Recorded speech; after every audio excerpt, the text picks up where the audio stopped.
बढ़ते आगे, ऐसे 520 5 मिनट का काम 2 मिनट में, एनालिटिकल प्रोसीजर इंपॉर्टेंट स्टैंडर्ड 520 530 अगर अपन बोले फटाफट से अपन चालू करेंगे। पहली बात, एनालिटिकल प्रोसीजर मतलब क्या? एनालिटिकल प्रोसीजर मतलब evaluation of financial information through analysis of plausible मतलब establishable relationship between financial and non financial data.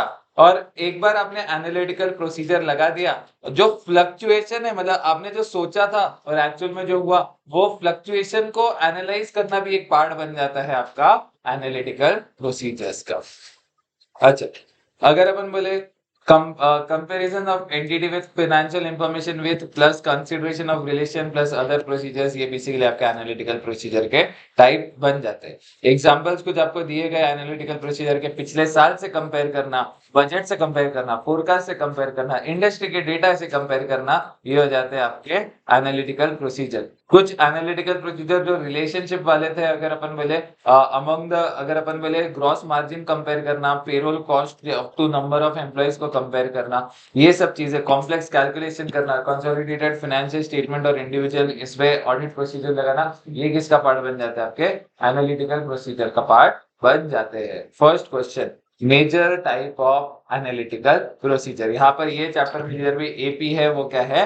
Analytical procedure. Major type of analytical procedure की अगर अपन बात करें तो एकदम बढ़िया फ्लो था। Comparison with industry data, comparison of client data with similar prior period data, comparison of client data with client expected, client determined expected result, फिर comparison of client data with auditor determined expected result, और आखिर में comparison of client data with expected results using non financial information. Industry का data, prior period data, client determined expected results, auditor determined expected results, और आखिर में था non expectation क्या था? Non financial data. अच्छा, अभी स्कोप अगर अपन बात करें, स्कोप ऑफ एस ए 520 क्या है? एस ए 520 डील करता है with the use of analytical procedure as substantive procedure, जो आप auditor near the end of audit लगाता है जब वो कंक्लूजन बना रहा है फाइनेंशियल स्टेटमेंट में। Analytical procedure as wrap use करना है, अपन ने कहाँ पे देखा था? 315 में देखना। As a response to assess risk 330 में देखा था अपन ने। अच्छा, पर्पस अगर अपन बात करें, पर्पस ऑफ एनालिटिकल प्रोसीजर, कभी आपको जो है ना, ये आप जस्ट एक बार मैट्रिक्स पढ़ोगे ना, तो मैट्रिक्स में एक शायद छोटा सा क्वेश्चन था, उसमें आप देख सकते हो, बाकी तो ये बहुत ज्यादा बड़ा है। अगर अपन बोले purpose of audit analytical procedure, अगर अपन देखें, एनालिटिकल प्रोसीजर क्या होता है? कम टाइम में आपको ज्यादा बेटर ऑडिट एविडेंस देता है, वो बहुत एक अच्छा पार्ट बन जाता है। अलग अलग एग्जांपल याद है, अपने कम से कम 20-30 अलग अलग एग्जांपल देखे थे जब अपन पढ़ रहे थे। जैसे 520 ग्रॉस मार्जिन बोलो, आपका अलग अलग चीजें अपन ने एक एक चीज को डिटेल में देखा था। अच्छा, अब इंपॉर्टेंट बात करेंगे, अभी एनालिटिकल प्रोसीजर कब लगाएंगे? हर एक बार नहीं लगाएंगे, बार बार लगाएंगे। प्लानिंग में लगाएंगे, टेस्टिंग में लगाएंगे, कंप्लीशन में लगाएंगे, तीनों फेज में लगाएंगे। क्वेश्चन आता है एनालिटिकल प्रोसीजर को बस प्लानिंग में लगा सकते हैं, करेक्ट इनकरेक्ट? इनकरेक्ट। प्लानिंग में भी लगाएंगे, टेस्टिंग में भी लगाएंगे, और कंप्लीशन में भी लगाएंगे। अच्छा, प्लानिंग में कैसे लगाएंगे बच्चों? In the planning stage, the analytical procedure assists the auditor in understanding the client's business and in identifying areas of potential risk by indicating aspects of the development in the entity's business of which he was previously unaware. For example, यार आप क्या करोगे? Analytical procedure है, आपने लगाया। For example, एक simple analytical procedure था, 1 महीने का रेंट है 50,000, 12 महीने का रेंट होना चाहिए 6 लाख रुपए। आपने देखा कि बस 5 लाख रुपए बुक किया गया है। अब ऑडिटर को एक ऐसी चीज पता चल गई जो उसे पहले नहीं पता थी, just by using analytical procedure. ये इंफॉर्मेशन असिस्ट करेगी। अभी यार रेंट पे ऑडिट प्रोसीजर ज्यादा डिटेल में लगाने पड़ेंगे, ऑडिटर को ये चीज में असिस्ट करेंगे। एनालिटिकल प्रोसीजर है ना, ये यूज करते हैं both financial data and non financial information. अगर अपन बोले एग्जांपल, एनालिटिकल प्रोसीजर आपको डिटरमाइन करने में NT of audit procedures to obtain audit evidence help करेगा। सब्सटैंटिव ऑडिट की बात है अगर अपन बोले द ऑडिटर सब्सटैंटिव प्रोसीजर में देखो क्या चीज आते हैं, test of details, substantive analytical procedure या तो कॉम्बिनेशन ऑफ बोथ। कौन सा एनालिटिकल प्रोसीजर यूज करे वो किन चीजों पे डिपेंड करेगा, ऑडिटर्स जजमेंट की कितना इफेक्टिव है और कितना एफिशिएंसीज है वो ऑडिटर ऑडिट प्रोसीजर यूज करता है ताकि वो रिस्क को क्या कर पाए, एक्सेप्टेबली लो लेवल पे ले पाए, असर्शन लेवल पे भी और फाइनेंशियल स्टेटमेंट लेवल पे भी। ऑडिटर क्या करेगा, इंक्वायर करेगा मैनेजमेंट से कि availability and reliability of information needed to apply substantive analytical procedure, फिर देखेगा result of such analytical procedure देखेगा।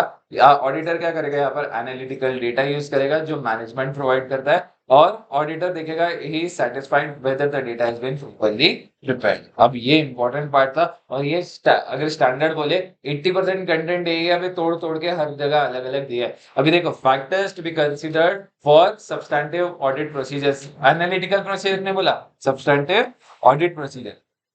क्वेश्चन बेसिकली क्या है, मैं टेस्ट ऑफ डिटेल्स लगाऊं या सब्सटैंटिव एनालिटिकल प्रोसीजर्स लगाऊं, वो किस चीज पर डिपेंड करेगा। मैं टेस्ट ऑफ डिटेल लगाऊं या मैं सब्सटैंटिव एनालिटिकल प्रोसीजर लगाऊं, वो किस चीज पर डिपेंड करेगा। याद है, ऐड पैसा, ए से अवेलेबिलिटी ऑफ डेटा, डी से डिसएग्रीगेशन, पी से प्रेडिक्टिबिलिटी, ए से अकाउंट टाइप, आई से इनहेरेंट रिस्क और what can go wrong, S से सोर्स और ए से असर्शंस नेचर। अभी अवेलेबिलिटी ऑफ डेटा में अगर अपन देखें, the availability of reliable and relevant data will be helpful to facilitate effective analytical procedure.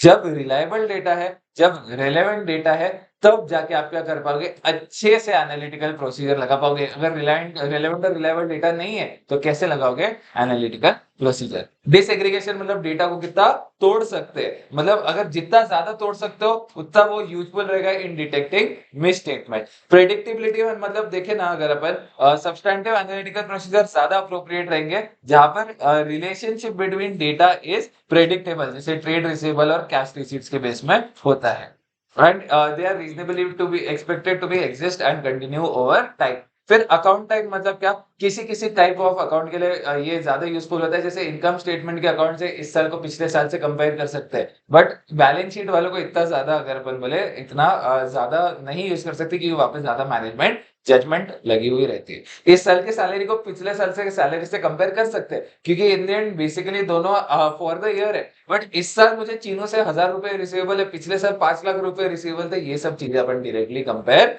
नहीं कर सकते।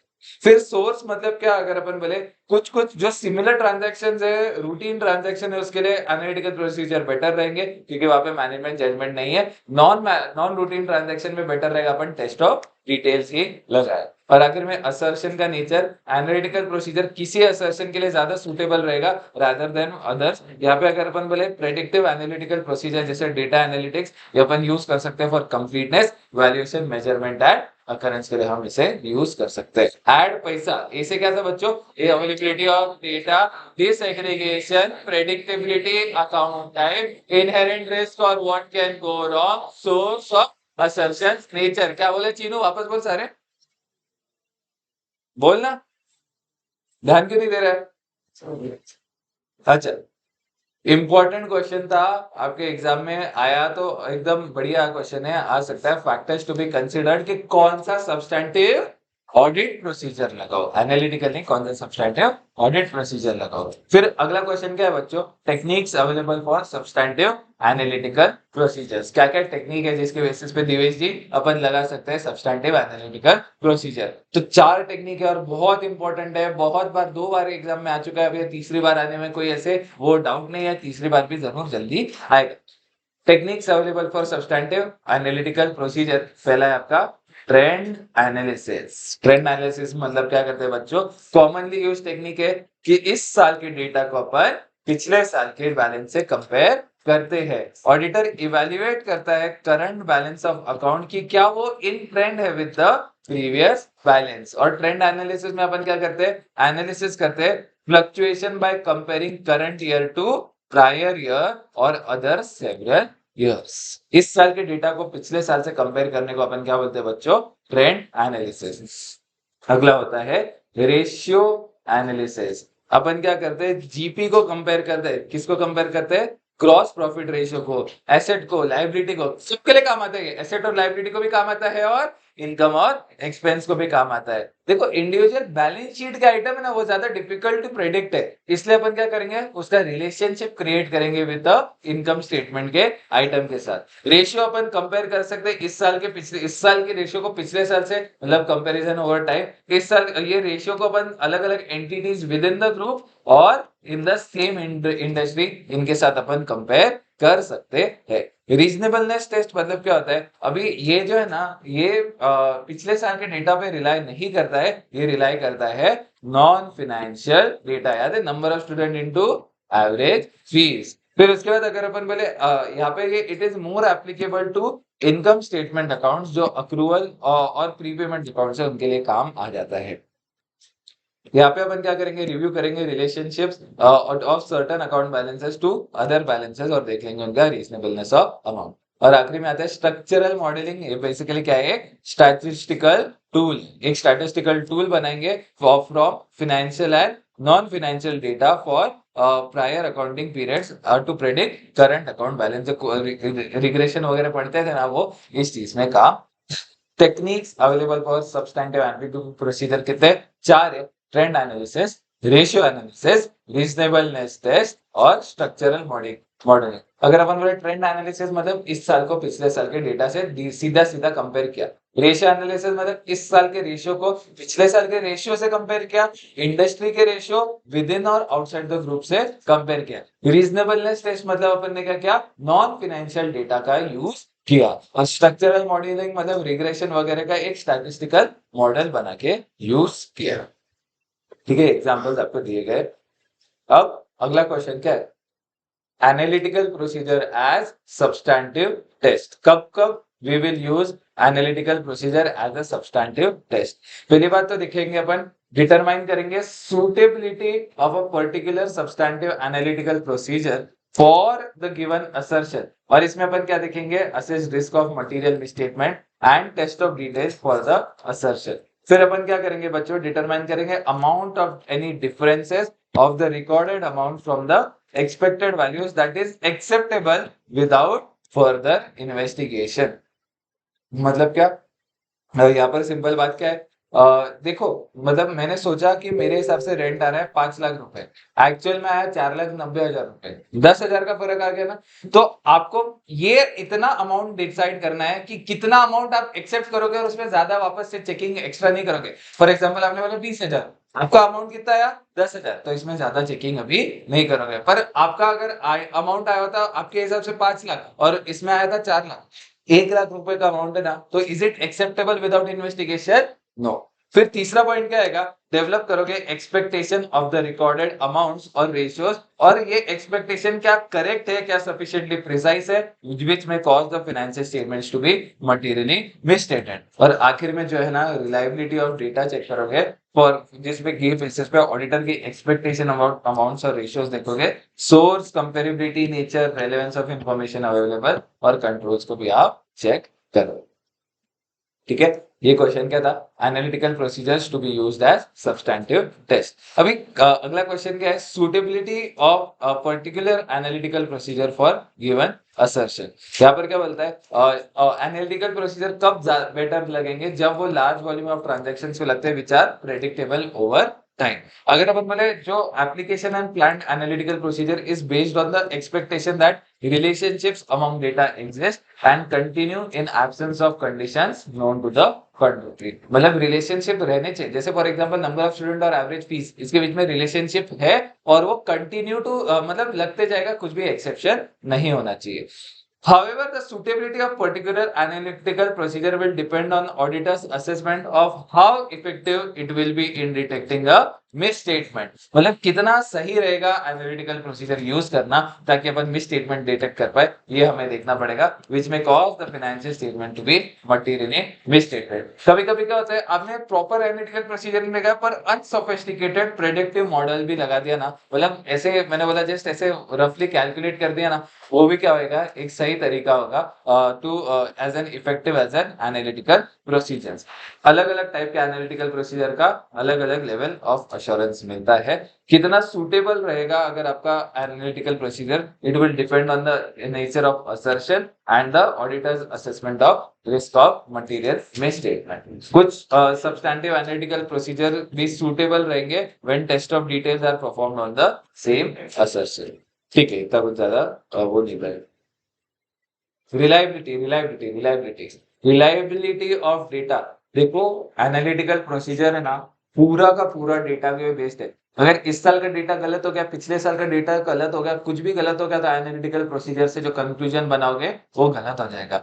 इस वजह से डेटा जो आप यूज कर रहे हो, जिसपे एनालिटिकल प्रोसीजर लगाया जा रहा है, वो कैसा होना चाहिए? रिलायबल होना चाहिए। आप क्या करोगे? 4 चीजें देखोगे रिलायबिलिटी ऑफ डेटा के बारे में। सोर्स देखोगे, ज्यादा रिलायबल होगा अगर वो इंडिपेंडेंट सोर्स से मिला है, मतलब सोर्सेज आउटसाइड द एंटिटी से मिला है, तो वो ज्यादा रिलायबल होगा। कंपेरेबिलिटी, अगर मैं बोल रहा हूँ मेरे जैसे सेम लेवल की कंपनी है तो ज्यादा रिलायबल होगा कंपैरिजन। बट मैं फॉर एग्जांपल छोटी कंपनी और मैं खुद को इन्फोसिस विप्रो से कंपेयर कर रहा हूँ, जैसे हम बायजूस से कंपेयर कर रहे हैं, नहीं करने का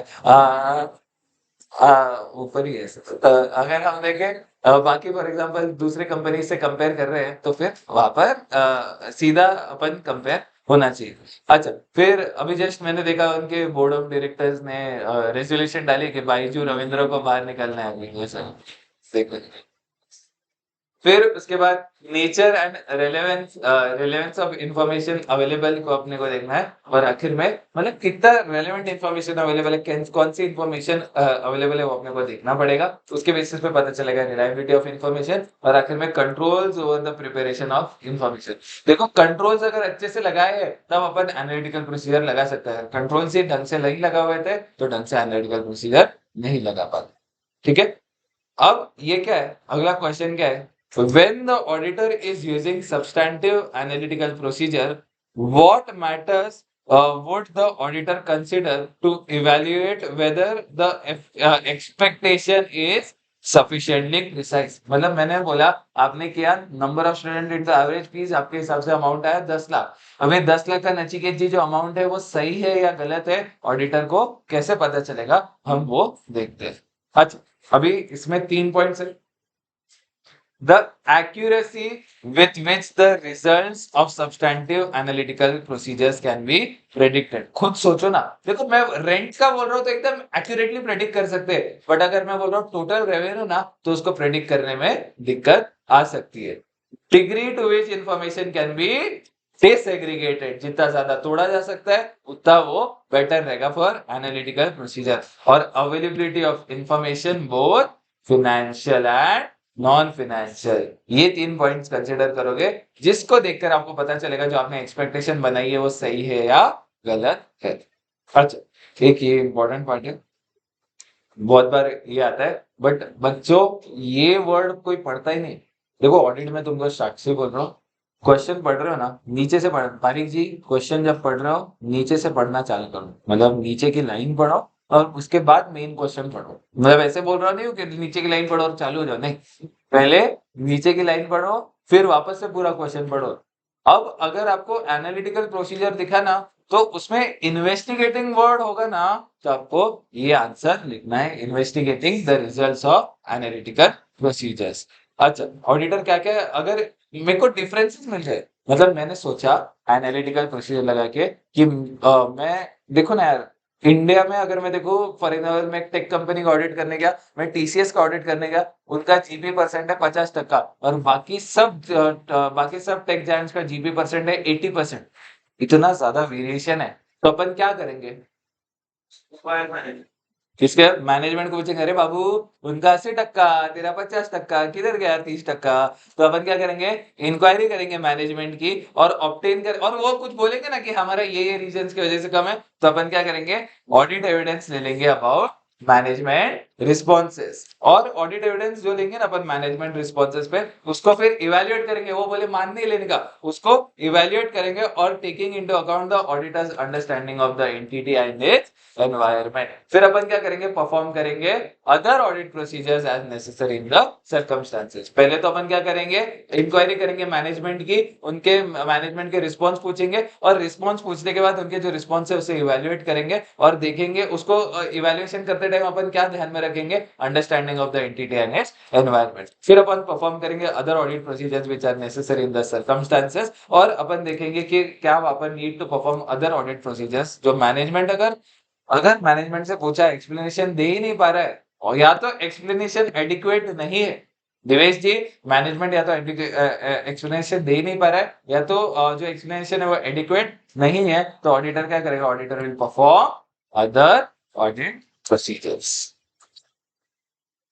इसके बाद क्या है बच्चों, analytical procedures that assist when forming overall conclusion. देखो अपन ने देखा था कि एनालिटिकल प्रोसीजर पूरा टाइम यूज करता है, प्लानिंग के टाइम, फिर उसके बाद इम्प्लीमेंट जब अपन काम कर रहे हैं तभी भी आएगा, और एक कंक्लूजन के टाइम भी काम आएगा। यानी कंक्लूजन के टाइम पे ऑडिटर कैसे प्लान एनालिटिकल प्रोसीजर यूज करेगा, चिन्मय जी आपको यहाँ पर बोला गया है। अच्छा, conclusion drawn from the results of analytical procedure design in accordance with are intended to corroborate conclusions। यहाँ पे corroborate का मतलब क्या है, support conclusions है during the audit of individual components or elements of financial statement। जो conclusion आपको analytical procedure के basis पे मिला है, वो conclusion आपको help करेगा to support the conclusions on individual elements of financial statement। Auditor क्या करेगा, एक बार एनालिटिकल प्रोसीजर लगा दिया है, उसके रिजल्ट्स के बेसिस पे ऑडिटर क्या करेगा, रीजनेबल कंक्लूजन्स बनाएगा on which he will base his opinion. Analytical procedure लगाकर ऑडिटर को पता चल जाएगा कुछ previously unrecognised risk of material misstatement. ऐसे सर्कमस्टांसेस में ऑडिटर क्या करेगा, रिवाइज करेगा रिस्क असेसमेंट और रिस्क ऑफ मटेरियल मिसस्टेटमेंट और मॉडिफाई करेगा फर्दर प्लान ऑडिट प्रोसीजर्स। अच्छा, कंक्लूजन के टाइम पे आप क्या कर रहे हो, कंक्लूजन के टाइम पे एनालिटिकल प्रोसीजर लगाने का ट्राई कर रहे हो। तो बेसिकली देखो जो आपने कंक्लूजन बनाया है उसके हिसाब से भी और एनालिटिकल प्रोसीजर के हिसाब से भी जो कंक्लूजन है वो दोनों सेम आ गया ना, तो ये आपको सपोर्ट करेगा, ये बहुत हेल्पफुल रहेगा जब आप क्या कर रहे हो, इंडिविजुअल आइटम पे कंक्लूजन बना रहे हो। अब ऑडिटर रीजनेबल कंक्लूजन ये ले पाएगा हर एलिमेंट पे, जिसके बेसिस पे वो सही ऑडिटर अपना सही ओपिनियन दे पाएगा। अब एनालिटिकल प्रोसीजर लगाया और दोनों में कुछ गड़बड़ आ गया, मतलब एनालिटिकल प्रोसीजर के हिसाब से अमाउंट कुछ और आया और पहले अपन ने जो सोचा था वो अमाउंट कुछ और था। इस केस में ऑडिटर को क्या करना पड़ेगा, इस केस में ऑडिटर को previously unrecognised risk of material misstatement पता चल जाएगी, जिस वजह से ऑडिटर को रिवाइज करना पड़ेगा अपनी risk assessment, risk of material misstatement को बढ़ाना पड़ेगा और फर्दर प्लान ऑडिट प्रोसीजर्स को भी बढ़ाना। अच्छा, ये पब्लिक सेक्टर एंटिटीज का जस्ट एक बार करेक्ट इनकरेक्ट में आता है कभी कभी। ये अगर अपन बोले इंडस्ट्री डेटा या स्टैटिस्टिक्स जो है ना, जैसे पब्लिक के केस में ना कुछ कुछ एक्सपेंडिचर सीधा कैश आउट कर देते हैं, एसेट्स को भी डायरेक्टली रिकॉर्ड नहीं करते, तो इस केस में अपने को क्या करना है, इस केस में एनालिटिकल प्रोसीजर क्या लगा सकते हैं, जैसे cost per kilometre of road construction, ये सब चीजें अपन, नंबर ऑफ व्हीकल एक्वायर्ड। देखो पुलिस डिपार्टमेंट में कितने नंबर का गाड़ी आनी चाहिए, जितनी डिस्पोज की है उतनी आनी चाहिए, ऐसे कुछ एनालिटिकल प्रोसीजर आप वहां पर लगा सकते हो। बट ऐसे खत्म होता है आपका ऐसे 520।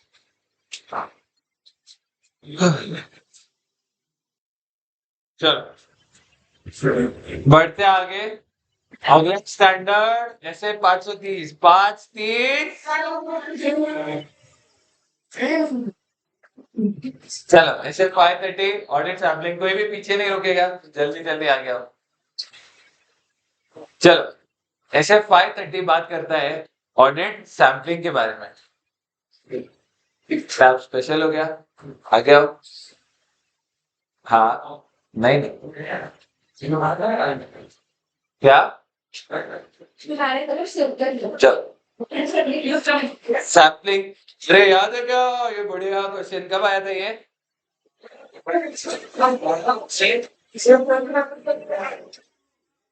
May 22, Jan 24,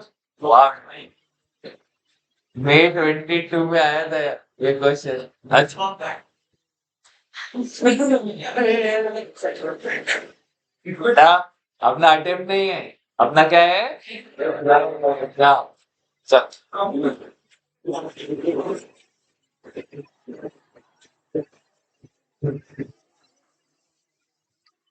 क्या बोल, चलो याद है क्या तुम लोग, अच्छा लड्डा जी पापा सीए ऑडिटिंग करते क्या, क्यों करते, पैसे मैंने सो मत मार उसको। देखो, जो भी ह्यूमन एफर्ट्स अपन डालते हैं सोसाइटी में, क्यों डालते हैं? इकोनॉमिक कंसिडरेशन के लिए डालते हैं, and auditing is no exception. जो ट्रेडिशनल अप्रोच है, ट्रेडिशनल अप्रोच मतलब क्या? 100% चेकिंग करेंगे, कोई भी सैंपल बेसिस नहीं यूज करेंगे। वो क्या है? इकोनॉमिकली वेस्टफुल है। यहाँ पर ज्यादा एम्फोसिस कहाँ पर होता है? रूटीन चेकिंग पर होता है। ज्यादा एम्फोसिस किस पर होता है बच्चों?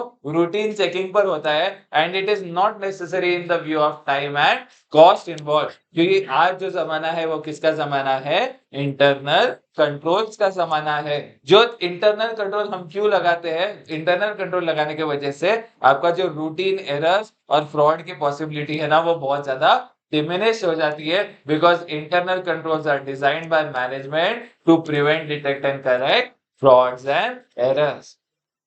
ऑडिटर को क्या लगता है? आज जो रूटीन चेकिंग बच गई है, वो कुछ नहीं है, एक रिचुअल, एक प्रथा है, because it hardly reveals anything material. आज का जो अप्रोच है, it has undergoing a progressive change in favour of more attention towards the question of principle and controls. और अपन कम कर देते हैं, क्या कर देते हैं? कर्टेल करते हैं non कंसिक्वेंशियल routine checking. Routine checking में अगर अपन बोले बच्चों, यहाँ पे रूटीन चेकिंग में एक्सटेंसिव चेकिंग हो जाता है, vouching with this regarding the concept of materiality. अगर अपन बात करें कितना एक्सटेंट ऑफ चेकिंग होना चाहिए, it is a matter of judgement, कुछ भी स्टैट्यूटरी स्टेटेड नहीं है। ऑडिटर को सैंपलिंग यूज करना है, वो भी कंपलसरी नहीं है। तो ऑडिटर को काम क्या है फिर? ऑडिटर को एक्सप्रेस करना है opinion on financial statement. Auditor को इंश्योर करना है कि वो क्या करे? गुड और रीजनेबल स्टैंडर्ड ऑफ वर्क करे, ऐसे स्टैंडर्ड्स को अडॉप्ट करे, ऐसे टेक्निक्स को अडॉप्ट करे जिसके बेसिस पे वो क्या कर पाए? एक इन्फॉर्म प्रोफेशनल ओपिनियन दे पाए। ऑडिटर क्या करेगा? ऑडिटर डिसाइड, जब ऑडिटर फॉर्म कर रहा है उसका ओपिनियन, ऑडिटर है ना, पार्ट चेकिंग के बेसिस पे, सैंपलिंग के बेसिस पे अगर यूज कर रहा है, तो उसको एक वाइडली फॉलोड और रिकॉग्नाइज्ड बेसिस यूज करना चाहिए। कौन सा वो बेसिस है? स्टैटिस्टिकल थियरी ऑफ सैंपलिंग, जो किस पे बेस्ड है? साइंटिफिक लॉ पे बेस्ड है, उस पे रिलाई कर सकते हैं और ना greater extent rather than any arbitrary technique. ये एनेबल करता है ऑडिटर को कि कंक्लूजन्स बनाए एंड एक्सप्रेस करे एक फेयर ओपिनियन। इसको भी याद है, 2 पार्ट में स्क्रिबल किया था। वो स्क्रिबल नोट्स आपके पास होने चाहिए, क्योंकि इतने बड़े आंसर को भी है ना, अपन ने ऑलमोस्ट आधा लेक्चर दिया था, मतलब एक घंटे के आसपास ये आंसर को अपन ने दिया था, और ये आंसर को ढंग से लर्न किया था। तो प्लीज वो स्क्रिबल नोट्स आपके पास होने चाहिए। क्लास में बहुत टाइम दिया, बहुत धीरे धीरे अपन ने इसको क्या किया था? याद किया था। सर, ऑडिट सैम्पलिंग मतलब क्या?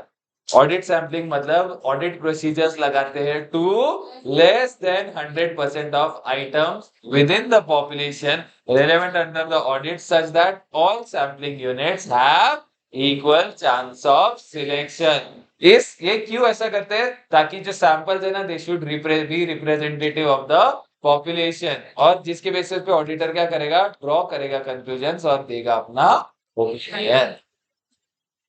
अच्छा, स्कोप ठीक है। पॉपुलेशन, अच्छा, पॉपुलेशन मतलब क्या? याद है कि एक बार एमसीक्यू लिया था बस।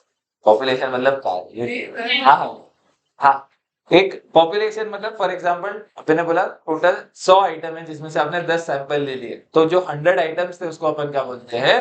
पॉपुलेशन बोलते हैं। टोटल आइटम्स को अपन, एंटायर सेट ऑफ डेटा को अपन बोलते हैं पॉपुलेशन। अच्छा, एक मैंने याद है एमसीक्यू लिया था, एक बच्चे, सबने सही किया था बट एक बच्चे ने 72 आंसर किया था, कोई याद नहीं है। मतलब सारे सेट ऑफ डेटा को अपन क्या बोलते हैं? पॉपुलेशन। यूनिवर्स को ही कर दिया था, ठीक।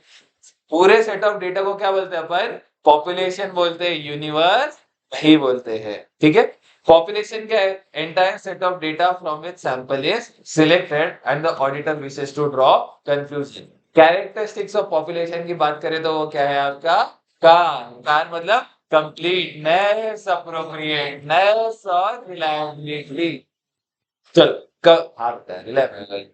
चलो, कंप्लीटनेस मतलब क्या? पॉपुलेशन होनी चाहिए कंप्लीट। वाह, कंप्लीटनेस मतलब क्या? पॉपुलेशन होना चाहिए complete, which means that the auditor intends to use the sample to draw conclusions about whether a control activity is operated effectively during the financial reporting period. The population needs to include all relevant items. Population में क्या होने चाहिए? सारे relevant items होने चाहिए।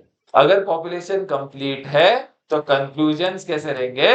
Reasonable. अगर population complete है तो कंक्लूजन्स कैसे रहेंगे? रीजनेबल। दूसरा आता है आपका appropriateness. Population should be appropriate for the specific audit objective. मुझे invoices in the name of the company ये चेक करना है, तो इस केस में मैं प्रोविजन की एंट्रियां नहीं डाल सकता अपने पॉपुलेशन में। इस वजह से यहाँ पर क्या बोला है बच्चों, ऑडिट प्रोसीजर आप लगाते हो किस पर? सैंपल पर कंक्लूजन जो आप देते हो किस पर देते हो? पूरे पॉपुलेशन पर देते हो। पॉपुलेशन आपको क्या देगी बच्चों? Direction of testing. और आखिर में पॉपुलेशन कैसे होनी चाहिए?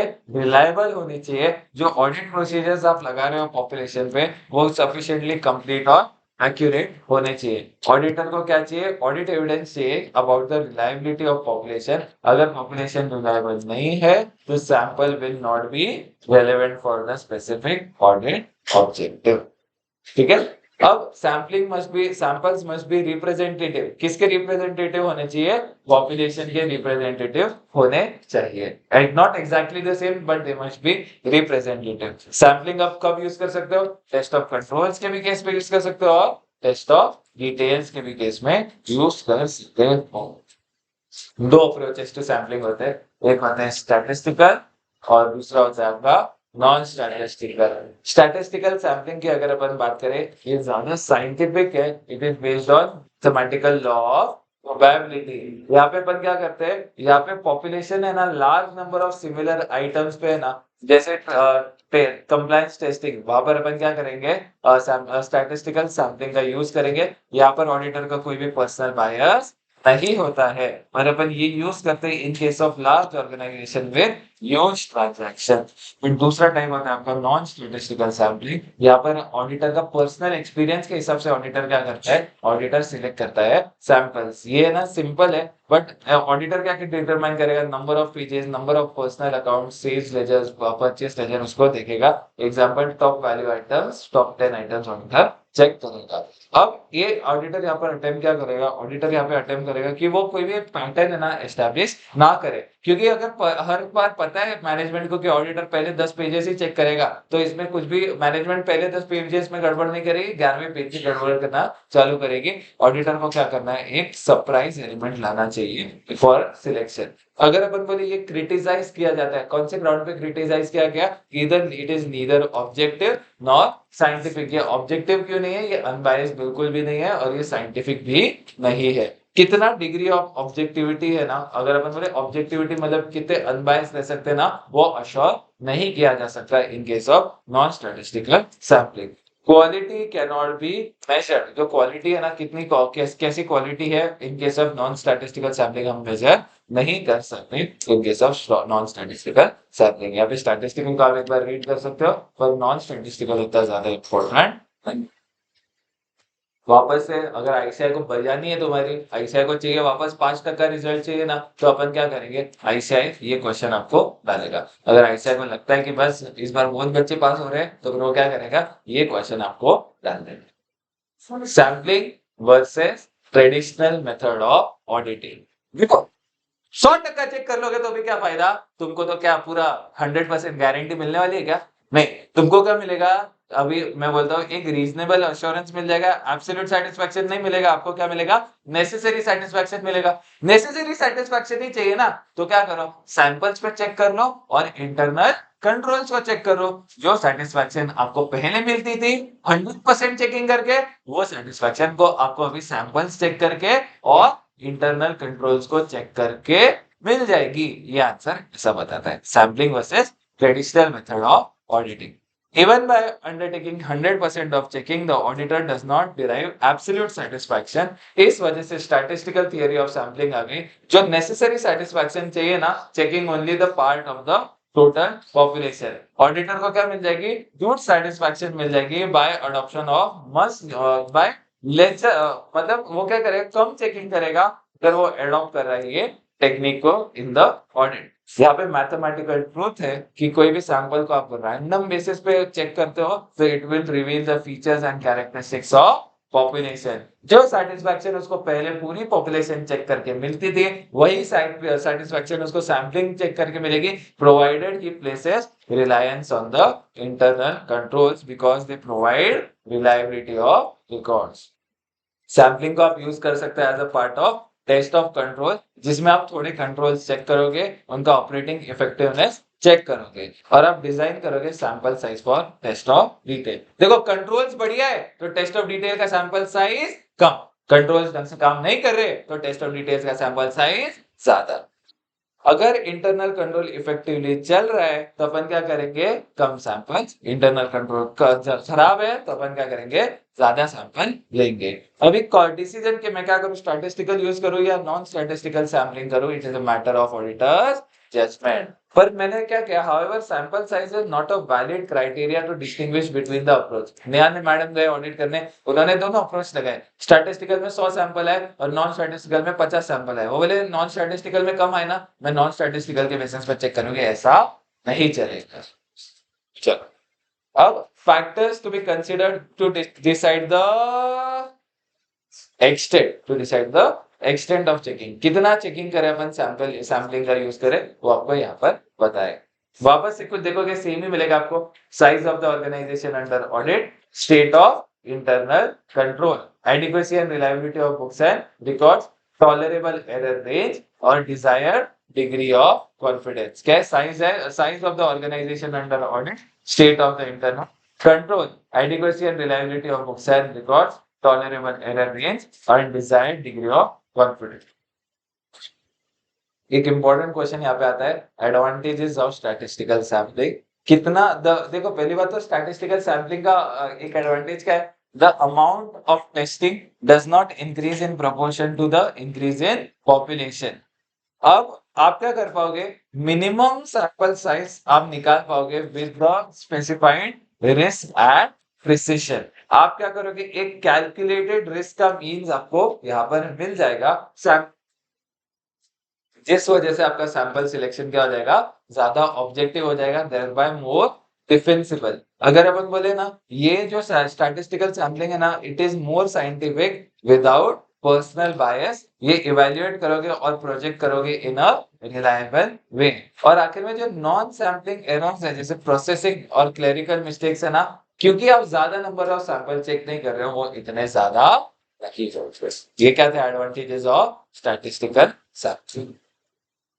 ठीक है, अब कब कब स्टैटिस्टिकल सैम्पलिंग अप्रोप्रिएट नहीं होगा, कब कब स्टैटिस्टिकल सैम्पलिंग अप्रोप्रिएट नहीं होगा। पहली बार याद है, इसमें आपको पेरिडॉट बताया था मैंने, जीएसटी पेरिडॉट। तो उस केस पे सैम्पलिंग की क्या जरूरत है, उस केस पे तो बेटर तरीका है, जो मोर एफिशिएंट तरीका है ना वो, तो उस केस में अपन सैम्पलिंग यूज नहीं करेंगे। ऑडिटर क्या करेगा, auditor should not attempt to use statistical sampling when another approach is either necessary or will provide satisfactory information with less time or with less effort. याद है पेरिडॉट, और for instance the where exact accuracy is required or in case of legal requirements।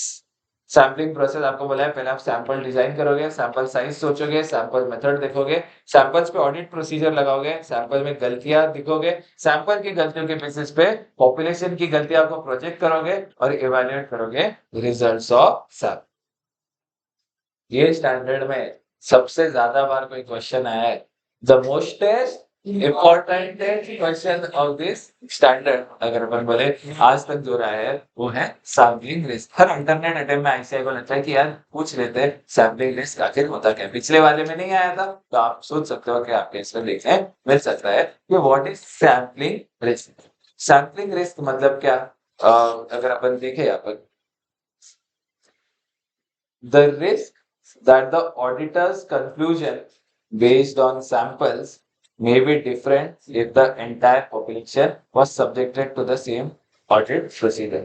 जो audit procedure आपने sample पे लगाए, अगर वही audit procedure पूरे के पूरे पॉपुलेशन पे लगाए, तो शायद आपका कंक्लूजन कुछ और होता। इसे हम बोलते हैं सैम्पलिंग रिस्क। जो ऑडिट प्रोसीजर आपने केवल सैंपल्स पे लगाए, अगर वही ऑडिट प्रोसीजर्स वेदिका मैडम पूरे पॉपुलेशन पर लगाए होते, तो शायद आपका कंक्लूजन कुछ और होता। इसे हम बोलते हैं सैम्पलिंग रिस्क। अगर अपन बोले सैम्पलिंग रिस्क की वजह से दो टाइप के एरोनियस कंक्लूजन हो सकते हैं। सैम्पलिंग रिस्क की वजह से दो टाइप के एरोनियस कंक्लूजन हो सकते हैं।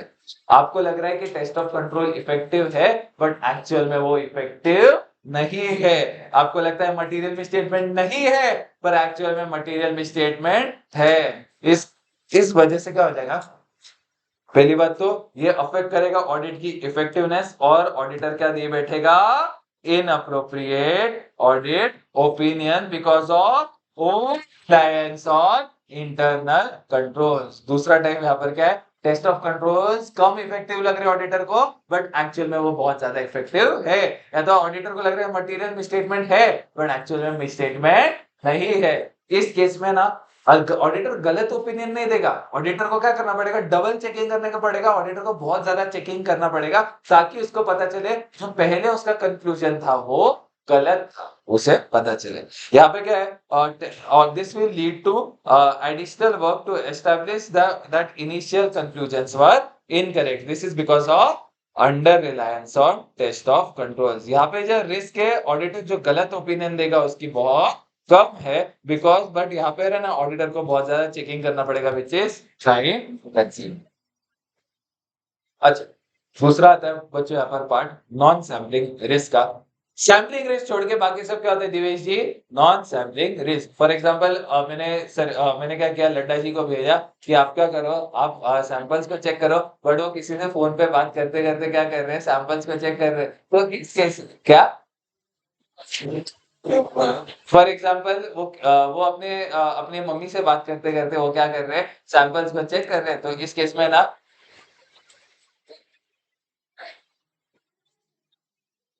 कोई ना खुश हो गया था, तू गया था तो वापस आ गया।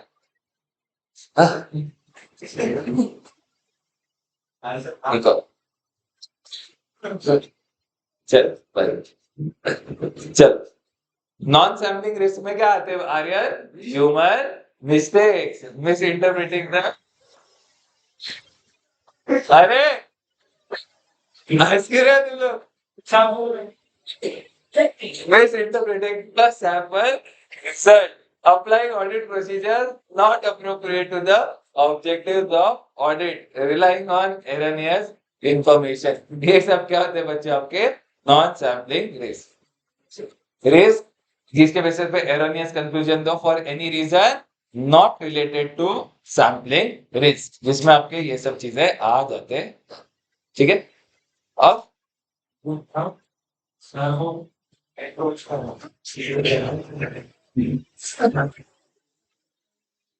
अभी अगला पार्ट यहाँ पर आ जाता है स्ट्रैटिफिकेशन वर्सेस इवैल्यूएटेड सैम्पलिंग।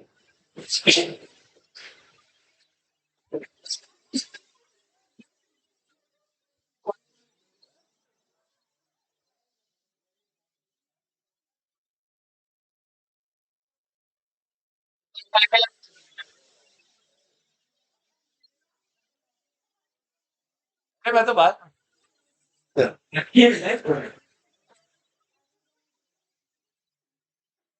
भाई इधर ध्यान दो। Kanishka madam what is stratification, बताओ तो जरा क्या, स्ट्रैटिफिकेशन सॉर्टिंग करना, क्या स्ट्रैटम क्या होता है, अरे पूरी पॉपुलेशन है, वो पॉपुलेशन को तोड़ देना बेस्ड ऑन सिमिलर कैरेक्टरिस्टिक्स, याद है क्या, उसको क्या बोलते हैं अपन, स्ट्रैटिफिकेशन। अभी वो प्रोसेस को बोलते हैं स्ट्रैटिफिकेशन। देखो, अभी audit efficiency is improved if the auditor stratifies the population by dividing into discrete subpopulation which have identifying characteristics। Objective क्या है, हर सब पॉपुलेशन के अंदर अपने को वेरिएबिलिटी कम करनी है। जब अपन टेस्ट ऑफ डिटेल्स परफॉर्म कर रहे हैं, अपन कैसे कर सकते हैं, स्ट्रैटिफाई कर सकते हैं बाय मॉनेटरी वैल्यू। देखो आपको ये नीचे एक एग्जांपल दिया था, ये देखो आपने क्या किया, बैलेंसेस को स्ट्रैटिफाई कर दिया था, मतलब 2,25,000 उससे कम, 2,25,000 से 5,50,000, 5,50,000 से 7,75,000, 775 से 10 लाख, और मोर देन 10 लाख आपको यहाँ पर बताया गया।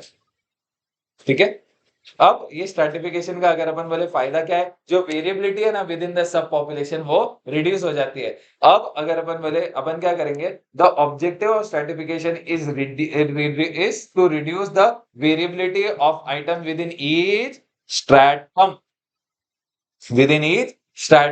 and allow sample size to be reduced without increasing the sampling rate। ये क्या करता है, और जब अपन टेस्ट ऑफ डिटेल लगा रहे हैं तो जो पॉपुलेशन है ना वो स्ट्रैटिफाई कर सकते हैं बाय मॉनिटरी वैल्यू। ये अलाउ करता है आपको ग्रेटर ऑडिट एफर्ट, और आप क्या करोगे, ये डायरेक्ट करोगे लार्जर वैल्यू आइटम पे, यहाँ पे जहां पर ज्यादा मिसस्टेटमेंट हो सकती है, जिधर ज्यादा मिसस्टेटमेंट हो सकती है उधर आप ज्यादा टाइम लगाओगे, उधर आप ज्यादा एफर्ट लगाओगे। जहां पर ज्यादा रिस्क ऑफ मटेरियल मिसस्टेटमेंट है ना, वहां पे आप क्या करोगे, वहां पे उसको भी अलग अलग तरीके से स्ट्रैटिफाई कर सकते हो। जहां पे ज्यादा रिस्क ऑफ मटेरियल मिसस्टेटमेंट है उससे ज्यादा सैंपल लगाओ निकालोगे, और जहां पर रिस्क ऑफ मटेरियल मिसस्टेटमेंट कम है उधर सैंपल्स आप क्या करोगे, कम कर दोगे। स्ट्रैटिफिकेशन में ना अगर अपन बच्चों बोले तो अपन ने क्या किया, डिवाइड कर दिया डिस्क्रीट सब पॉपुलेशन को डिस्क्रीट सब पॉपुलेशन में, जिसे हम बोलते हैं स्ट्रैटिफिकेशन। ईच सब population is called a stratum और units within the sub population are called as strata। But ICAR जब सबका भलता बना देता है जब अगला अपन स्ट्रैटिफिकेशन वाला आंसर देखेंगे। ठीक है, वैल्यूएटेड सिलेक्शन एकदम सिंपल है, जिसका ज्यादा मॉनिटरी वैल्यू उसको अपन क्या करते हैं, सिलेक्ट करते हैं। हाँ, स्ट्रैटिफिकेशन लगता है नहीं, वैल्यूएटेड इतना कुछ ज्यादा काम कर। अच्छा, अभी फैक्टर्स अफेक्टिंग सैंपल साइज, इसका याद है क्या, पूरे पेज का एक स्टिकी नोट बनाया था। अब पहला पॉइंट क्या था, अगर अपन बोले जितना ज्यादा रिलायंस, देखो अभी दो केस पे है, factors influencing test of control और factors influencing the size of test of detail. मुझे बताओ, अगर आपका जो है ना ऑडिटर ज्यादा रिलायंस प्रेस कर रहा है इंटरनल कंट्रोल पे, तो सैंपल साइज का ज्यादा की कम, ऑडिटर को लगता है कि उसको ज्यादा रिलाई करना है इंटरनल कंट्रोल पे, उस केस में टेस्ट ऑफ कंट्रोल्स का अगर अपन बोले, अपन कितना रिलाई, सैंपल साइज क्या होगा, ज्यादा होगा। अच्छा, आर्यन को ज्यादा टॉलरेट कर सकते हो तो कंप्लेन कितनी होगी, कम का, तो ज्यादा tolerable error range, sample size कम रहेगी। उसके बाद मैं अगर बोलूं अगला क्या था, जितना हायर एक्सपेक्टेड डेविएशन रेट है उतने ज्यादा सैंपल्स आप सिलेक्ट करोगे। पॉपुलेशन का क्या इफेक्ट होगा, नेग्लिजिबल इफेक्ट होगा। उसके बाद अगर अपन बात करें factors influencing size of test of detail, जहां रिस्क ऑफ मटेरियल मिसस्टेटमेंट ज्यादा उधर सैंपल साइज ज्यादा। अगर ऑडिटर को क्या चाहिए, और ज्यादा एश्योरेंस चाहिए ऑडिटर को तो सैंपल साइज ज्यादा। अगर ऑडिटर रिलाई कर रहा है दूसरे सब्सटैंटिव प्रोसीजर्स पर, जैसे एनालिटिकल प्रोसीजर पर रिलाई कर रहा है, तो सैंपल साइज कम। ऑडिटर का जो टॉलरेबल रेट ऑफ मिसस्टेटमेंट ज्यादा है तो सैंपल साइज कम। फिर उसके बाद अगर अपन बोले पॉपुलेशन का क्या होता है, नेग्लिजिबल इफेक्ट होता है आपके सैंपल साइज पर। अगर अपन देखें बाकी स्ट्रैटिफिकेशन, जितना ज्यादा स्ट्रैटिफिकेशन उतनी कम सैंपल साइज। और एक एक दो क्वेश्चंस थे जो आपके मैट्रिक्स में थे, ये दो थे शायद, उसको है ना प्लीज अच्छे से कर, वो दो क्वेश्चंस को अच्छे से एक बार पढ़ लेना। अब बात आती है बच्चों सैंपल सिलेक्शन मेथड, बहुत इजी बहुत प्यारा। अच्छा, रैंडम सैम्पलिंग क्या किया, फॉर एग्जांपल सिद्धि मैडम गई, वो उसने इनवॉइस की एक एक चिट्ठी बनाई, इनवॉइस नंबर 1 to 1 लाख सबकी चिट्ठी बनाई, ऐसे घुमाया उसको और उसमें से एक चिट्ठी निकाली।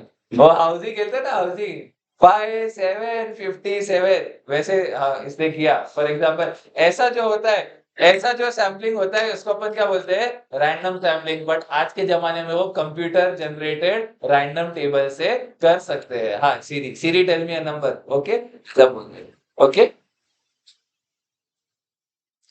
ये होता है आपका सिंपल रैंडम सैम्पलिंग। फिर उसके बाद बच्चों आपका क्या आता है, स्ट्रैटिफाइड सैम्पलिंग आता है। आपने क्या किया, पूरे पॉपुलेशन को डिस्क्रीट सब पॉपुलेशन जिनको स्ट्रैटम बोलते हैं उनमें तोड़ दिया, और हर स्ट्रैटम के अंदर से आपने क्या किया, हर स्ट्रैटम के अंदर से आपने सैंपल सिलेक्ट किए, इसे हम बोलते हैं स्ट्रैटिफाइड सैम्पलिंग। फिर अगला आता है बच्चों आपका इंटरवल सैम्पलिंग। देखो ये याद करने, बट मैं आपको क्या कर रहा हूँ, बस कंसेप्ट ब्रश अप करा रहा हूँ यहाँ पर।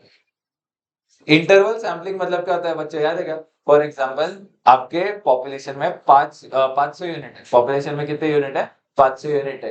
और आपने पता कर लिया कि आपको 100 सैंपल सिलेक्ट करने हैं। आपने कितना पता किया? हमको 100 सैंपल सिलेक्ट करने हैं। तो अब आप है ना क्या करोगे? आप करोगे total population 500 divided by sample size 100, तो आपको मिल गया इंटरवल। इंटरवल कितना? 500 डिवाइडेड बाय 100, वो आ गया आपका 5 का इंटरवल। क्या करोगे? स्टार्टिंग पॉइंट सिलेक्ट करोगे। फॉर एग्जांपल 7 का आपने स्टार्टिंग पॉइंट सिलेक्ट किया।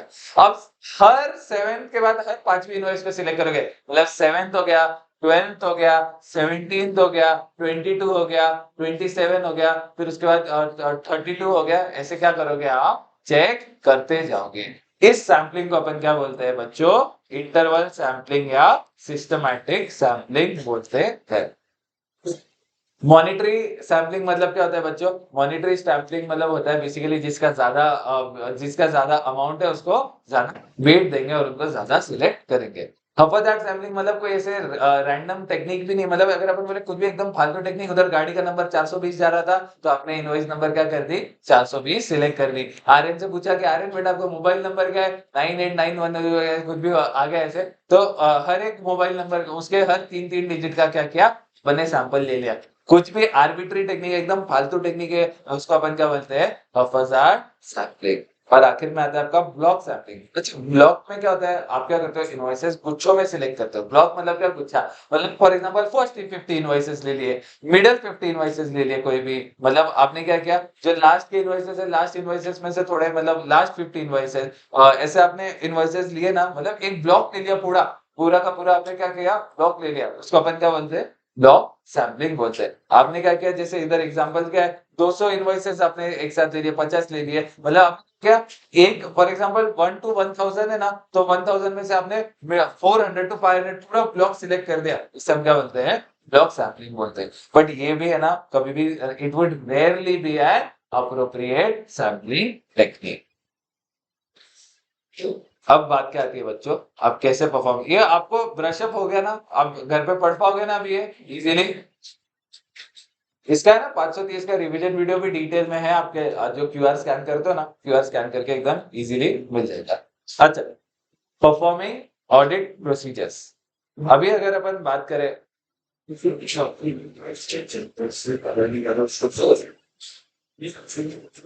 एक बार आपने सैंपल सिलेक्ट कर लिए, ओ मैटर्स, एक बार आपने सैंपल सिलेक्ट कर लिए, उसके बाद आप क्या करोगे? सैंपल्स पर ऑडिट प्रोसीजर्स लगाओ। The auditor shall perform audit procedures appropriate for the purpose. Auditor क्या करेगा? ऑडिटर फॉर एग्जांपल आपने एक आइटम लगाया, निकाला सैंपल में से, बट उस चीज पर आप जो प्रोसीजर लगाना चाह रहे हो वो नहीं लगा पा रहे हो, तो आप क्या करोगे? एक रिप्लेसमेंट आइटम, मतलब सब्स्टिट्यूट आइटम, मतलब और एक आइटम को आप क्या करोगे? सैंपल के लिए निकालोगे। अगर ऑडिटर अनेबल है कि वो ऑडिटर अप्लाई नहीं कर पा रहा है डिजाइन्ड ऑडिट प्रोसीजर्स को, तो इस केस में ना ऑडिटर वो आइटम्स को क्या ट्रीट करेगा? As a deviation in case of test of controls, और deviation in case of test of controls, और misstatement in case of test of details. ठीक है। अब इसके बाद अगर अपन देखें, रिप्लेसमेंट आइटम को ऑडिटर कब चेक करेगा? फॉर एग्जांपल ऑडिटर को पेमेंट चेक करना था और उसको गलती से क्या मिल गया? एक कैंसिल चेक मिल गया, तो वो कैंसिल चेक को साइड में रखेगा और एक नवा सैंपल निकालेगा। अगर ऑडिटर अनेबल है कि वो अप्लाई नहीं कर पा रहे हैं ऑडिट प्रोसीजर्स को, कौन सा? नहीं, अगर ऑडिटर अप्लाई नहीं कर पा रहे ऑडिट प्रोसीजर्स को, जैसे डॉक्यूमेंटेशन जो है, जैसे बिल्स है वो गुम चुके हैं, तो ऑडिटर क्या करेगा? एक्सटर्नल कंफर्मेशन ले लेगा फ्रॉम डेटर एज पर ऐसे 505। कैश सेल्स के केस में वो क्या करेगा? कैश सेल्स में वो कैश रिसीट्स देख लेगा कि हुए है कि नहीं, और सब्सिक्वेंट कैश रिसीट्स सब देख सकता है। इतना कुछ इंपॉर्टेंट पार्ट नहीं था।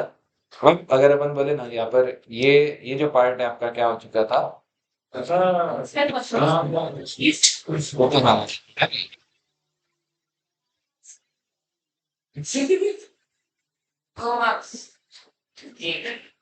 चल, इतना लिखा क्या तू? पूरा काटा क्या मैंने? इतना लिखा? लिखा? लिखा ना? बस फिर चल।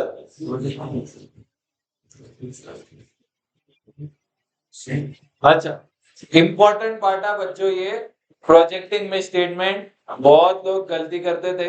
तुम लोग एक बार समझ लो कि अगर अपना एग्जांपल एक बार मैं ट्राई करता हूँ लिखने का यहाँ पे। टोटल 500 करोड़ का पॉपुलेशन था। 500 करोड़ का क्या था पॉपुलेशन। उसमें से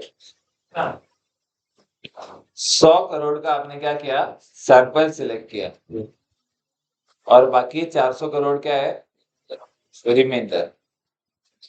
400 करोड़ बाकी ये है रिमाइंडर।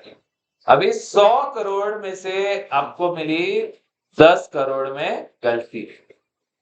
10 करोड़ में क्या थी मिस स्टेटमेंट थी और बाकी 90 करोड़ क्या थे उनमें कोई भी मिस स्टेटमेंट नहीं थी। 90 करोड़ में मिस स्टेटमेंट नहीं थी। अब इन 10 करोड़ में 1 करोड़ की जो गलती थी वो थी एनोमली। अच्छा एनोमली मतलब क्या जो गलती एक बार होगी बार बार नहीं होगी। ये कुछ भी ऐसे एक्सेप्शनली बातें नहीं करते बच्चों। चलो 9 करोड़ क्या थी बच्चों 9 करोड़ नॉन एनिमल्स थी। 9 करोड़ क्या थी नॉन एनिमल्स। 9 करोड़ क्या थी आरएमजी नॉन एनिमल्स स्टेटमेंट। अब इस केस में मेरी बात सुनो। आप ऑडिट प्रोसीजर्स लगाते हो सैंपल पर मिस स्टेटमेंट प्रोजेक्ट करते हो पूरे पॉपुलेशन पर। ओपिनियन देते हो पूरे पॉपुलेशन पर ऑडिट प्रोसीजर्स लगाया आपने सैंपल पर।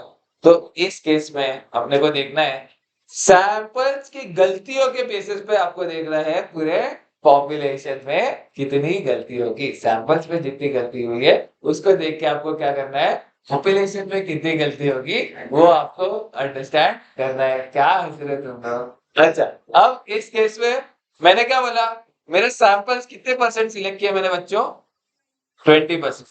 कितने परसेंट सिलेक्ट किए 20% मैंने सैंपल सिलेक्ट किए। तो सिंपल मैं क्या करता हूं अगर 20% सैंपल सिलेक्ट किए टोटल गलती कितनी थी टोटल गलती थी 10 करोड़ की। टोटल गलती थी आपकी 10 करोड़ की। मैं क्या कर लूंगा डिवाइडेड बाय 20% तो मुझे टोटल गलती पता चल गई 50 करोड़। बट अगर आप ऐसा सोच रहे हो तो आप गलत हो।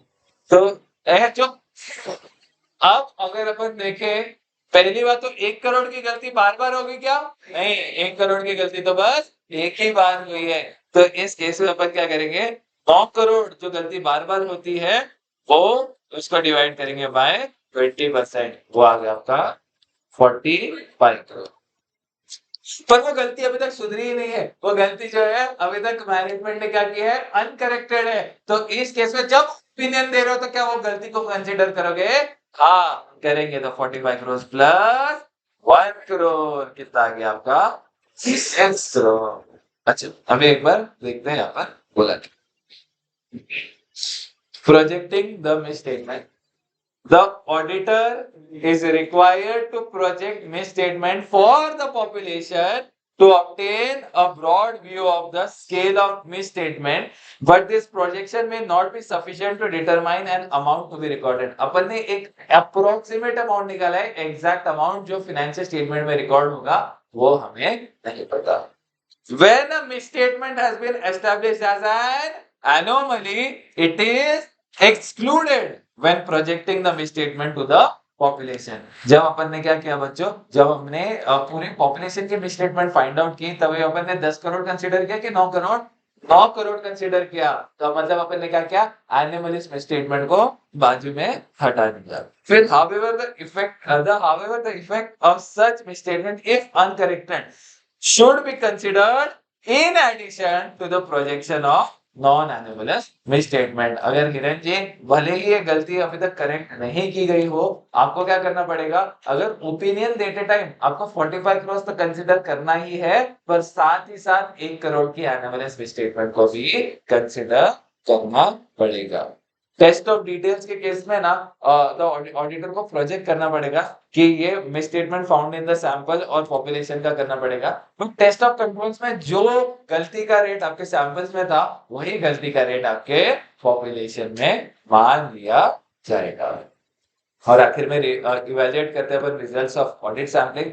ऑडिटर को इवेल्युएट करना है जो रिजल्ट्स है आपके सैंपल के और क्या जो आपने सैम्पलिंग टेक्निक यूज की है उसने reasonable basis of conclusion about population to be tested बताया है कि नहीं बताया है वो आपको चेक करना पड़ेगा। और लास्ट पार्ट यहाँ पे अगर अपन आपको देखें यहाँ पर क्या आता है, nature and cause of deviation and misstatement. अगर ऑडिटर क्या कर रहा है, एनालाइज कर रहा है डेविएशन और मिसस्टेटमेंट आइडेंटिफाइड, ऑडिटर क्या करेगा, ऑब्जर्व करेगा कि बहुत सारे मिसस्टेटमेंट्स पे ना कॉमन फीचर रहेगा, जैसे वो सेम टाइप ऑफ ट्रांजैक्शन में हो रहे हैं, सेम लोकेशन में हो रहे हैं, सेम प्रोडक्ट लाइन में हो रहे हैं। अगर आपको बता रहे हैं सेम प्रोडक्ट लाइन में सेम टाइप ऑफ ट्रांजैक्शन में मिस्टेक हो रहे हैं तो आप क्या करोगे, आइडेंटिफाई करोगे all items in the population जिनमें वो कॉमन फीचर होगा और उन सब पे आप क्या लगा दोगे, ऑडिट प्रोसीजर्स लगा दोगे। इस वजह से ऑडिटर क्या करेगा, इन्वेस्टिगेट करेगा the nature and cause of any deviations और इवैल्यूएट करेगा उनका पॉसिबल इफेक्ट क्या रहेगा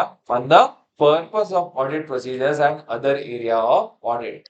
इन एक्सट्रीमली रेयर सर्कमस्टेंसेस ऑडिटर क्या बनेगा, वो जो गलती है वो गलती क्या है, मिसस्टेटमेंट क्या है, वो एनोमली है। एनोमली बोल रहे हो मतलब एक बार होगी बार बार नहीं होगी, इसकी वजह से आप क्या कर लो, हाई डिग्री ऑफ सर्टेनिटी ले लो दैट दिस डेविएशन और misstatement is not a representative of the population. Auditor को क्या करना है, ऑब्टेन करना है डिग्री ऑफ सर्टेनिटी जिसमें वो क्या करेगा, एडिशनल ऑडिट प्रोसीजर लगाएगा ताकि उसे साइन मिल जाए कि मिसस्टेटमेंट और डेविएशन है do not affect the remainder of the population. तो मतलब वो यूपी है वो आगे स्लो में सकता करना बार-बार नहीं सैंपल किसी गलती मिलने वाली है तो एनोमली नहीं, मतलब वो एक ही बार हुई है बाकी कुछ नहीं होगी। ठीक है, अभी पब्लिक को 45 मिनट था तो 5 मिनट का हम 2 मिनट तक लग रहा था कि हमारा हर एक 10 करोड़ के सैंपल में वो शीतल से गलती हुई। हर एक 10 करोड़ के हर एक 100 करोड़ के सैंपल में 9 करोड़ की गलती होगी और 1 करोड़ तो बस टोटल पॉपुलेशन में एक बार हुआ है ऐसा। अच्छा देख एक बात समझ, जो अपन ने एग्जांपल लिया ना, टोटल 500 करोड़ थे और उसमें से 100 करोड़ का अपना सैंपल था। 100 करोड़ में से मैंने बोला कि गलती कितने की थी, गलती थी अपनी 10 करोड़ की। 10 करोड़ में से 9 करोड़ की गलती है ना बार बार होगी, मतलब 9 करोड़ की गलती है ना 5 बार होगी क्योंकि सैंपल्स जो है 1/5 है तो 9 करोड़ की गलती तो 5 बार होगी। टोटल गलती होगी 45 करोड़ प्लस 1 करोड़ की गलती केवल एक बार हुई है, टोटल पूरे पॉपुलेशन मिला के एक बार हुई है तो वो हो गई 1 करोड़। समझा? आप वो सोच रहे थे ना, वैसे नहीं होगा, वो एक ही बार होगी पूरे पॉपुलेशन में, ना कि बस सैंपल्स में एक बार होगी। चलो ऐसे खत्म होता है आपका ऐसे 530। चलो 5 मिनट का ब्रेक लेंगे, बढ़ते आगे। और अगला स्टैंडर्ड बताता है आपको कंपनी 5-7 दिन चलेगी या हमेशा के लिए चलेगी, ऐसे 570 ये स्टैंडर्ड की स्कोप के बारे में अगर अपन बात करें, ये 2 चीजों के बारे में बात करता है। ऑडिटर की क्या रिस्पॉन्सिबिलिटी है regarding audit of financial statement in relating to going concern, और अगर गोइंग कंसर्न खतरे में है तो उसका इम्प्लीकेशन क्या होता है ऑडिट रिपोर्ट पर। याद है यस बैंक, याद है वोडाफोन आइडिया, उसकी ऑडिट रिपोर्ट्स देखी थी अपन ने। चल अगर अपन बात करें ऑडिटर के रिस्पॉन्सिबिलिटी क्या है इन रिलेटिंग टू गोइंग कंसर्न, ऐसे 701 बात करता है कि audit matters in an independent auditors report के बारे में।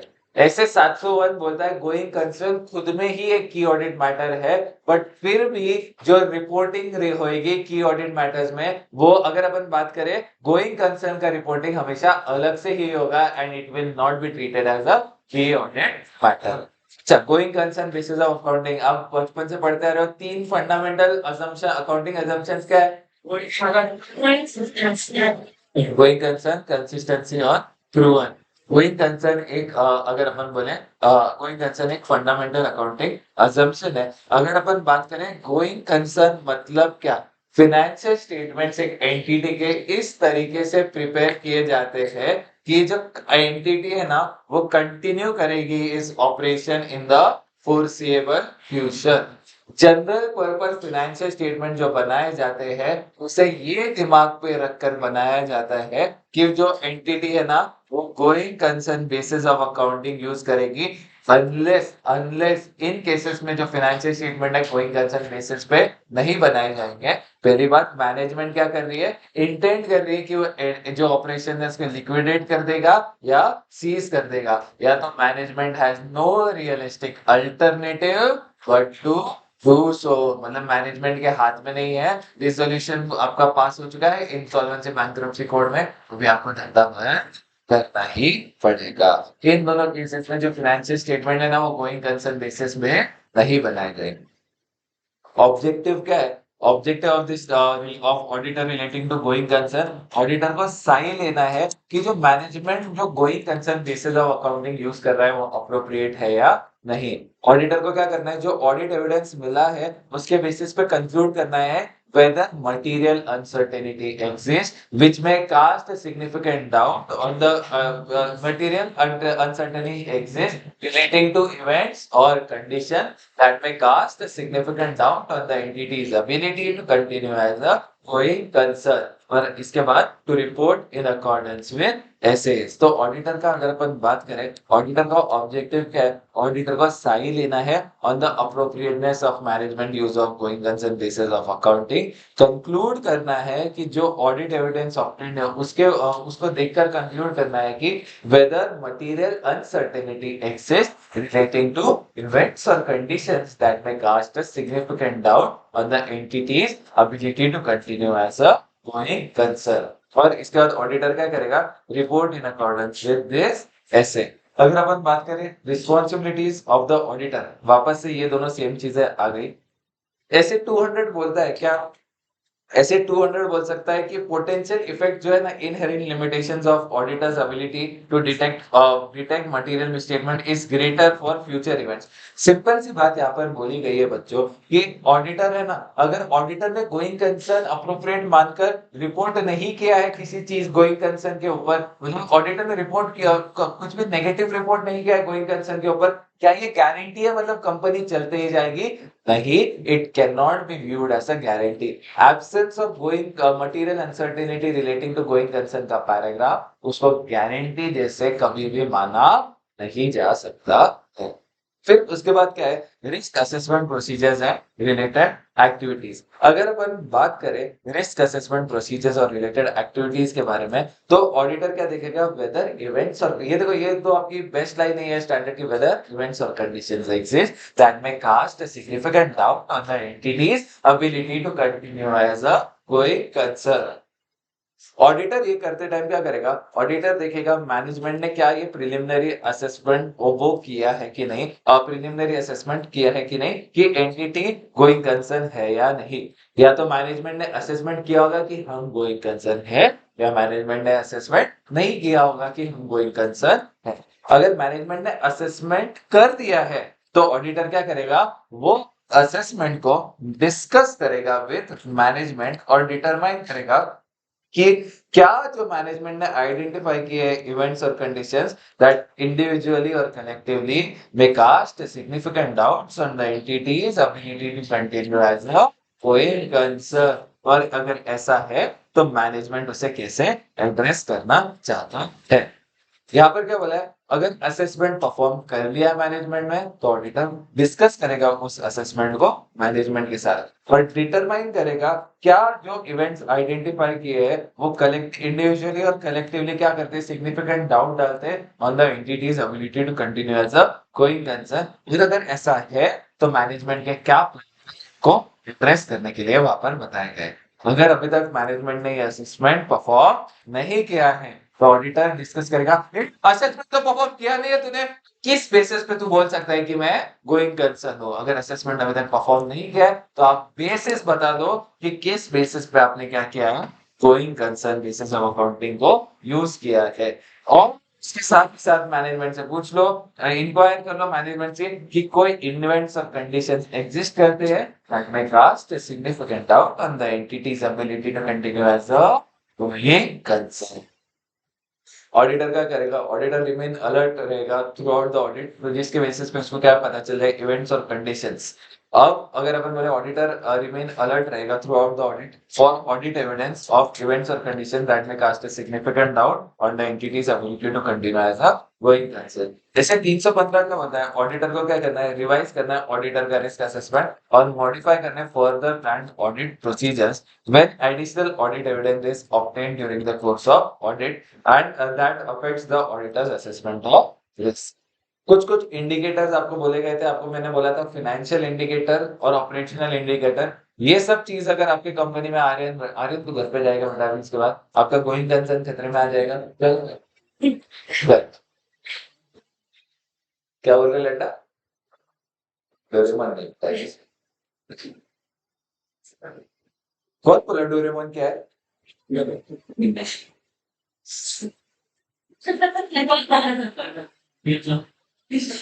अरे डोरेमोन का एनीवेयर डोर था ना, बस वही।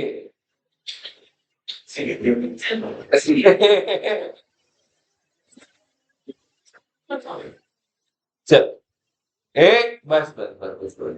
सिद्धि तेरे को क्या एक्सप्लेन करना है बेटा? नहीं बता रही है ना, ओके वेरी गुड। चलो फाइनेंशियल और ऑपरेशनल, देखो ये सब चीजें अगर आपको देखने मिली है, आपका गोइंग कंसर्न कितने में हो सकता है कंपनी का, देख लीजिएगा। नेट लायबिलिटी या current liability position, fix term borrowings आ गई है, मैच्योरिटी आ गई है, पैसा वापस रीपे करने का है, बट कुछ no realistic prospects of repayment या तो using short term fund for long term purposes. फिर उसके बाद अगर अपन बोले withdrawal of financial support by creditors, Aryan जाता है उसको बोलते हैं तेरे को उधार पे बांध लेंगे ही नहीं, तेरे को जो देना है कैश पे देंगे और वो भी डबल भाव लेंगे। फिर उसके बाद नेगेटिव ऑपरेटिंग कैश फ्लो है, तो फिर वो क्या हो जाता है, आपका एक फाइनेंशियल इंडिकेटर है कि आपका गोइंग कंसर्न खतरे में है, एडवर्स की फाइनेंशियल रेशियोज। फिर ऑपरेशनल इंडिकेटर्स की बात करें अपन, क्या मैनेजमेंट क्या सोच रहा है कि उसे क्या करना है, लिक्विडेट करना है एंटिटी या तो अपने ऑपरेशंस को बंद करना है। लॉस ऑफ की मैनेजमेंट विदाउट रिप्लेसमेंट, या तो कुछ लॉस ऑफ मेजर मार्केट हो गया, की कस्टमर्स का लॉस हो गया, फ्रेंचाइज लाइसेंस सप्लायर्स का लॉस हो गया, तो वो आपको भरी पड़ेगा। लेबर डिफिकल्टीज कुछ आ गई, शॉर्टेज ऑफ इंपॉर्टेंट सप्लाईज आ गए, emergence of a highly successful competitor आ गया। ये सब चीजें क्या है, ऑपरेटिंग इंडिकेटर्स है कि गोइंग कंसर्न खतरे में हो सकता है। बाकी कुछ अगर non compliance with laws and regulations, pending legal और statutory requirement, changes in laws and regulation, ये क्या बन जाते हैं, आपके अदर इंडिकेटर्स बन जाते हैं। अच्छा, इवैल्यूएटिंग मैनेजमेंट असेसमेंट। अच्छा, मैनेजमेंट ने असेसमेंट किया था ना कि वो गोइंग कंसर्न है या नहीं, तो वो अपन ने बोला कि अपन को है ना वो असेसमेंट उन्होंने ढंग से किया है कि नहीं, उसे हमको क्या करना है बच्चों, इवैल्यूएट करना है। The auditor shall evaluate management assessment of the entity's ability to continue as a going concern. This is a key part of the auditor's consideration of management use of going concern basis of accounting. It is not auditor's responsibility to rectify the lack of analysis by management. अगर management ने analysis नहीं किया या गलत किया है तो उसको सुधारना ऑडिटर की जिम्मेदारी नहीं है। In some circumstances, however, the lack of detailed analysis by management to support its assessment may not prevent the auditor from concluding whether the management's use of going concern basis of accounting is appropriate in the circumstances। देखो simple बात है, auditor को देख के समझ रहा है कि अगर जो एंटिटी है ना उसका गोइंग कंसर्न बेसिस यूज करना सही है, तो फिर वो यूज करने दे सकता है एंटिटी को। ठीक है, रिलायंस पे जाके बोलोगे तुम्हारा गोइंग कंसर्न खतरे में ना, मुक्कू भाई सीधा लात मार के बाहर निकालेंगे। अभी देखो ना उधर जाके गए हो तो तुम लोग बोलो रिलायंस तेरा गोइंग कंसर्न असेसमेंट किया क्या, वो बोला तेरा गोइंग कंसर्न अभी खतरे में डाल दूंगा। चलो, in case the auditor's evaluation of appropriateness of management assessment may be made without forming detailed evaluation procedure। देखो प्रॉफिटेबल ऑर्गेनाइजेशन है ना, तो ज्यादा डिटेल में इवैल्यूएशन करने की जरूरत नहीं है। बट जैसे आप देखते हो ना जोमेटो जैसी ऑर्गेनाइजेशन, दीपेंद्र गोयल बोलते हैं कि अभी तक जितने 15 साल हुए जोमेटो को, 15 साल में 6 बार ऐसा हुआ कि हमारे पास बस 4-5-6 महीने के फंड्स बाकी थे, नहीं तो हमारी कंपनी बंद होने थी। अभी ऐसे कंपनी के केस में हमने को क्या करना पड़ेगा, बार बार गोइंग कंसर्न को चेक करना पड़ेगा। अब इसके बाद अपन क्या करेंगे, इवेल्युएट करेंगे मैनेजमेंट का assessment as the ability to continue as going concern. Management का असेसमेंट अपन इवेल्युएट कर रहे हैं, उसमें लिखा जी अपन क्या क्या करते हैं, इवेल्युएट करते हैं द प्रोसेस ऑफ असेसमेंट, कि आपने किस बेसिस पे असेसमेंट किया है, और वो अपन उसको इवेल्युएट करेंगे। फिर अजम्पशन जो उन्होंने ली है उसको अपन एक बार चेक करेंगे, management plan for future action देखेंगे, और फीजिबिलिटी ऑफ प्लान्स देखेंगे। Evaluation of process of assessment, assumptions on which assessment is based, management plan for future action और feasibility of plans। ये सब चीजें देखेंगे जब अपन देख रहे हैं कि क्या सचमुच entity will continue as a going concern।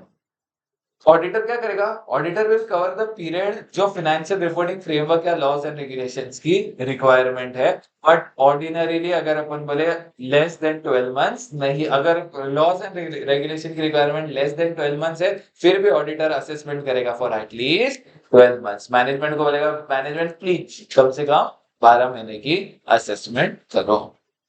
अच्छा, अगला पार्ट यहाँ पे क्या आ जाता है बच्चों, additional audit procedures when events और कंडीशंस आर आइडेंटिफाइड। अरे यार, नेगेटिव कैश फ्लो है, नेगेटिव ऑपरेटिंग कैश फ्लो है, लॉसेस है, अब इस केस में जब कोई कंसर्न खतरे में हो सकता है तो ऑडिटर आप क्या एक्स्ट्रा प्रोसीजर्स लगाओगे, आपको यहाँ पर बताना पड़ेगा।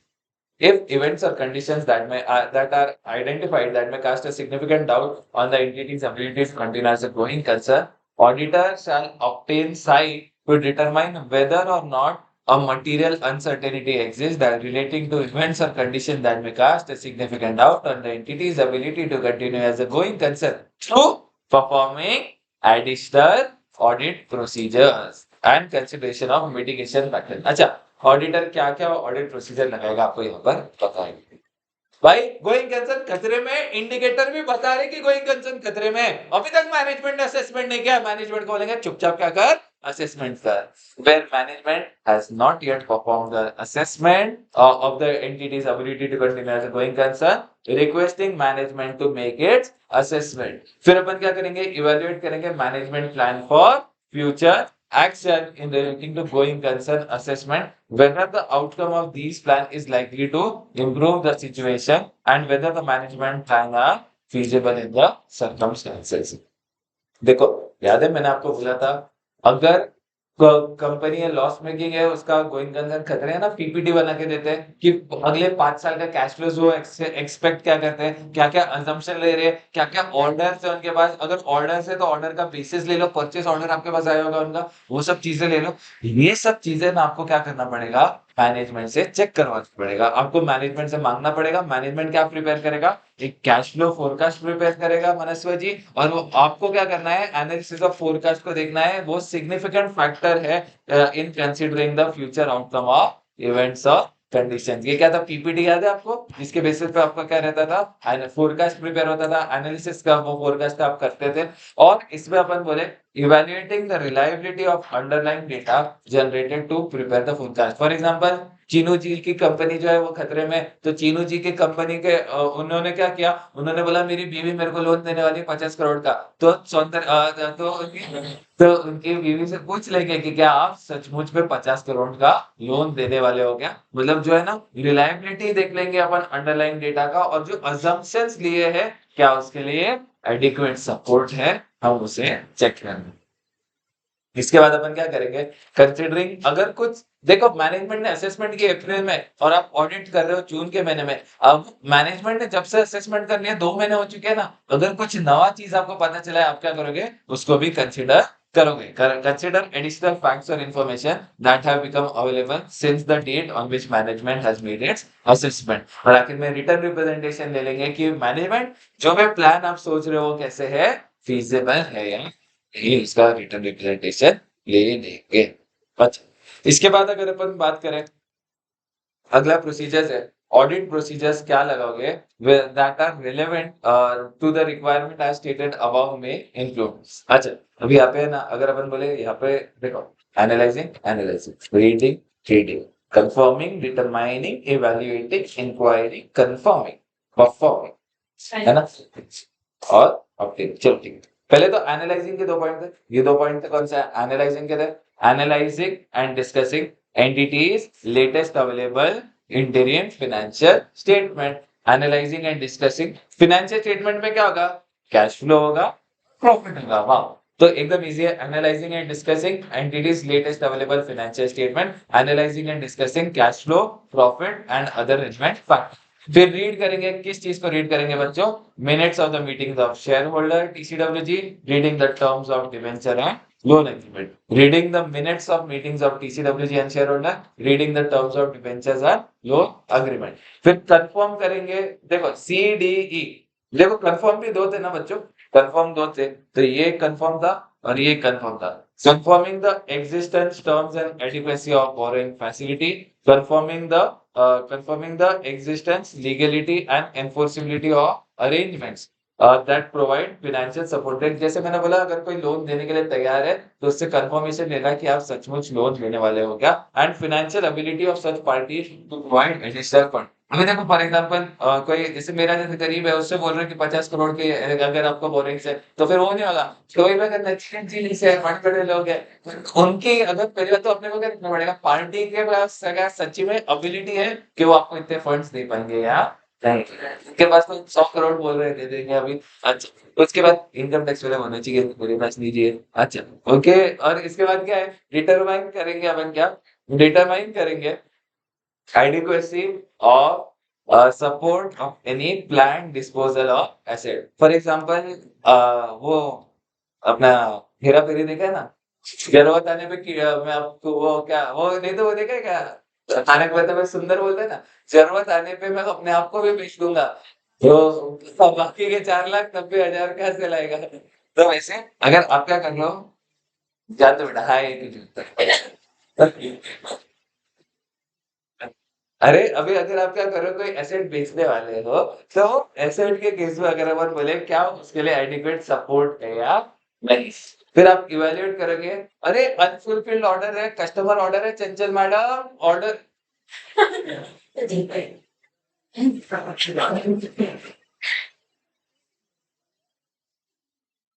कस्टमर ऑर्डर है, उसको फुलफिल करना है। क्या आप में इतनी ताकत है कि आप वो कस्टमर ऑर्डर्स को फुलफिल कर पाओगे या नहीं? फिर performing audit procedures regarding subsequent events और obtaining and reviewing reports of regulatory actions. ठीक है चिन्मय जी, अब याद है क्या? मुझे बोलो, गोइंग कंसर्न यू बेसिस का यूज अप्रोप्रिएट नहीं है, यूजिंग ये going concern basis is inappropriate, तो क्या करना चाहिए आलोक जी? क्या करना चाहिए? Using going concern basis of accounting is inappropriate, तो उस केस में क्या करोगे? नीट करो।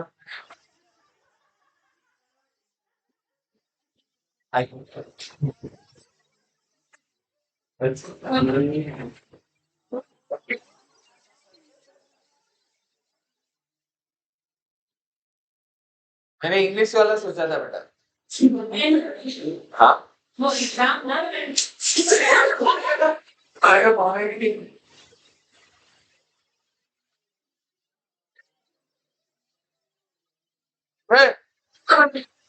एंगल चेंज करो। वो लड्डा उधर बेटा, उधर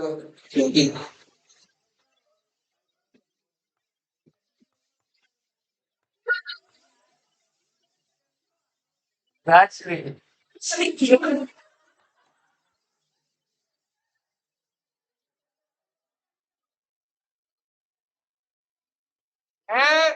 चुप करो, बस अभी शांति आप, बस शांत शांत। ख्याति मैडम, गोइंग कंसर्न यूज करना इनअप्रोप्रिएट है, पर फिर भी मैनेजमेंट ने क्या किया? Going concern basis of accounting अगर यूज की है तो ऑडिटर क्या करेगा? आपको यहाँ पे बोला है, तो ऑडिटर बोलेगा कि आप फिनेंशियल स्टेटमेंट को बनाओ ऑन अनदर बेसिस, जैसे आपका होता है लिक्विडेशन बेसिस। कहते हैं लिक्विडेशन बेसिस में क्या होता है, आप एसेट्स और लायबिलिटीज को है ना, अगर अपन बोले जो फेयर वैल्यू पे रिकॉर्ड करते हो, और जो एसेट रिकॉर्ड ही नहीं करते, पहली बात तो एसेट को क्या करते हो, सीधा एक्सपेंस जैसे बुक करते जाते हो। The auditor may be able to perform the audit of those financial statements provided the auditor determines other basis of accounting is acceptable. अगर ऑडिटर को ऑडिट करना है तो उसको ये समझना पड़ेगा कि boss liquidation basis of accounting क्या है, एक्सेप्टेबल है तो ही वो ऑडिट करेगा, वरना वो ऑडिट नहीं करेगा। ऑडिटर अगर उन्होंने liquidation basis of accounting use किया है, ऑडिटर को लग रहा है वो सही है, तो ऑडिटर ने क्या दे दिया, अनमॉडिफाइड ओपिनियन दे सकता है, provided there are adequate disclosures therein about basis of accounting.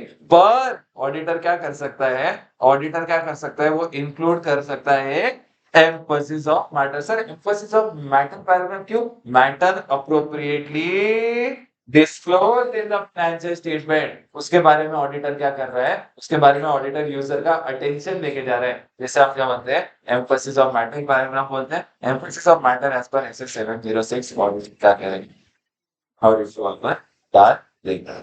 ठीक है, अब बात आती है सर वही बेसिस ऑफ अकाउंटिंग तो ठीक है, फिर भी मटेरियल अनसर्टेनिटी रहती है।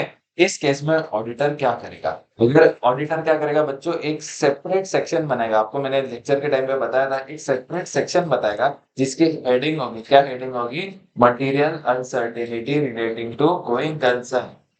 क्या देखेंगे, पहली बात तो मैनेजमेंट ने क्या किया है, नचिकेत जी एडिक्वेट डिस्क्लोजर दिया है फाइनेंशियल स्टेटमेंट की मटेरियल अनसर्टेनिटी है, तो ऑडिटर मैनेजमेंट सही किया ना, मैनेजमेंट ने क्या किया है, अकाउंटिंग ढंग से किया है और उन्होंने बता दिया है कि गोइंग कंसर्न पे खतरा है, तो ऑडिटर क्या करेगा, अनमॉडिफाइड ओपिनियन देगा और एक पैरा डालेगा जिसका नाम है material uncertainty relating to going concern.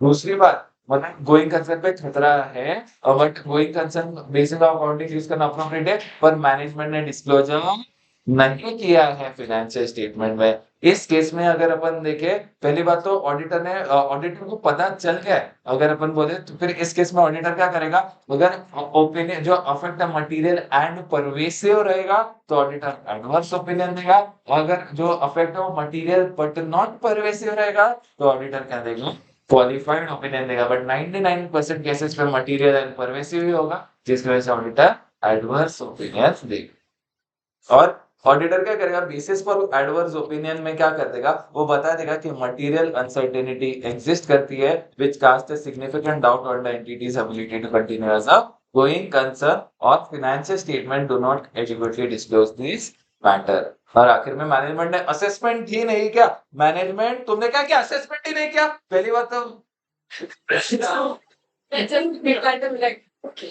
बेटा मुझे 5 लाख रुपए कट गए, 50-50 काट के, चल मैनेजमेंट ने बोला असेसमेंट ही नहीं करना, तो इसके देखो पहली बात तो असेसमेंट ही नहीं करना मैनेजमेंट को, तो साई मिला क्या, साई नहीं मिला ना, मैनेजमेंट असेसमेंट नहीं कर रहा है तो आपको साई नहीं मिला। और अगर आपको साई नहीं मिला तो उस केस में या तो अगर आप देखोगे जो इफेक्ट है मटेरियल एंड परवेसिव रहेगा तो आप दोगे डिस्क्लेमर ऑफ ओपिनियन, बट अगर अपन में बोला इफेक्ट है जो मटेरियल बट नॉट परवेसिव है तो आप क्या दोगे, क्वालिफाइड ओपिनियन। अभी आपको और बेटर तरीके से समझ रहा है कि आखिर ये ओपिनियंस कब क्या, ठीक है।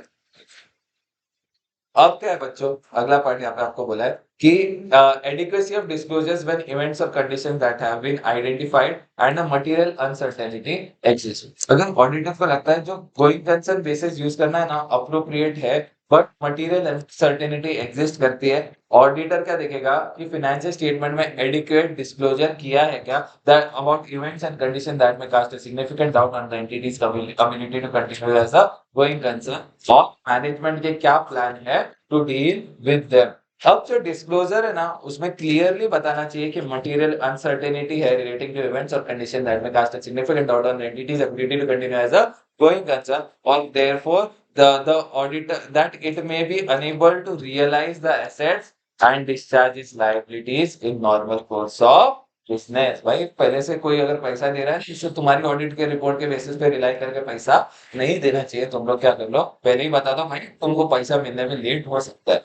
आखिर में क्या, adequacy of disclosures when events or conditions have been identified but no material uncertainty exists। तो इसमें अगर कोई मटेरियल अनसर्टेनिटी एग्जिस्ट करती ही नहीं है ना, तो इसमें requirements of the applicable financial reporting framework है ना, वो the financial statement provide adequate disclosures about events and condition. Financial reporting framework की जो रिक्वायरमेंट होगी उसका पालन होना चाहिए। ऐसे ही करना मजा आता है। 570 कोई आंसर बढ़ते आगे 610 610 चिल्लर है, चिकनी है, कुछ है ही।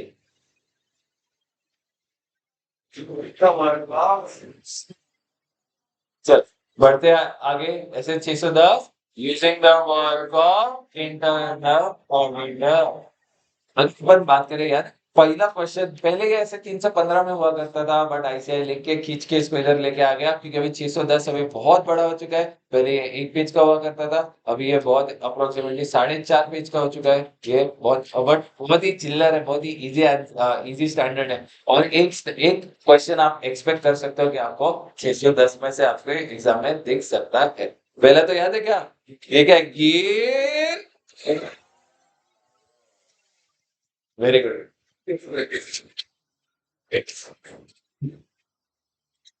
एकदम डिटेल में किया था।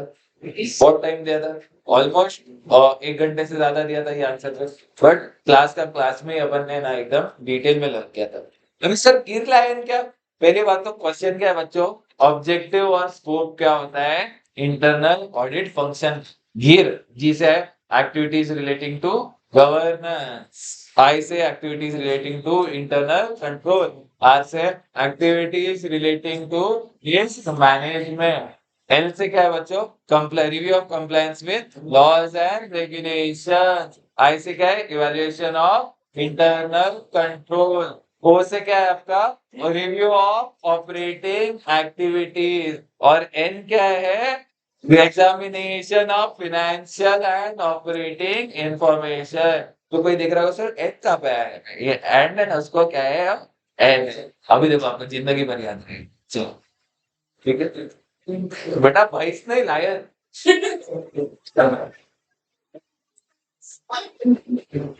ये किसी का समरी लिखी हुई है क्या इसकी, देखो आप फोटो भेजो ना।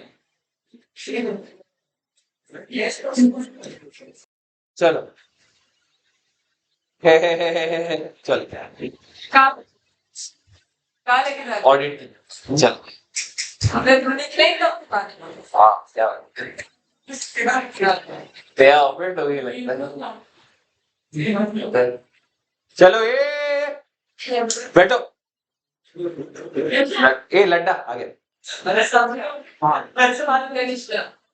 चल, तू आ गया बेटा। पारिक जी बॉक्स,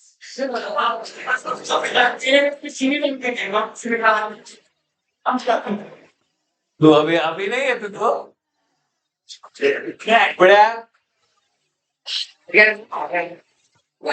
बड़ा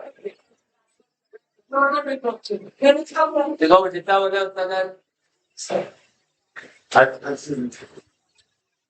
चलो बढ़ते हैं आगे, और आपका अगला पार्ट है objectives and scope of internal audit function. बहुत बढ़िया तरीके से अपन ने इसको याद किया था। इसका नाम है गियर लाइन। अगर अपन बोले ए जी से आता है एक्टिविटीज रिलेटिंग टू गवर्नेंस, उसमें अपन क्या करेंगे, असेस करेंगे governance process, ethics and values, performance measurement and accountability. Assess क्या करेंगे, governance process, performance management and accountability, और उसके बाद एथिक्स एंड वैल्यूज। कम्युनिकेट करेंगे वही किसको, टीसीडब्ल्यूजी को, इंटरनल एंड एक्सटर्नल मैनेजमेंट को, और अच्छा इंटरनल एंड एक्सटर्नल ऑडिटर को करेंगे और मैनेजमेंट को करेंगे। फिर आई से क्या था, आई से क्या था आपका, activities relating to internal control, और आर से क्या था, activities relating to risk management. अगर रिस्क मैनेजमेंट की एक्टिविटीज क्या करेंगे, identify and evaluate exposures to risk, improvement of risk management and internal control, और assist in detection of fraud.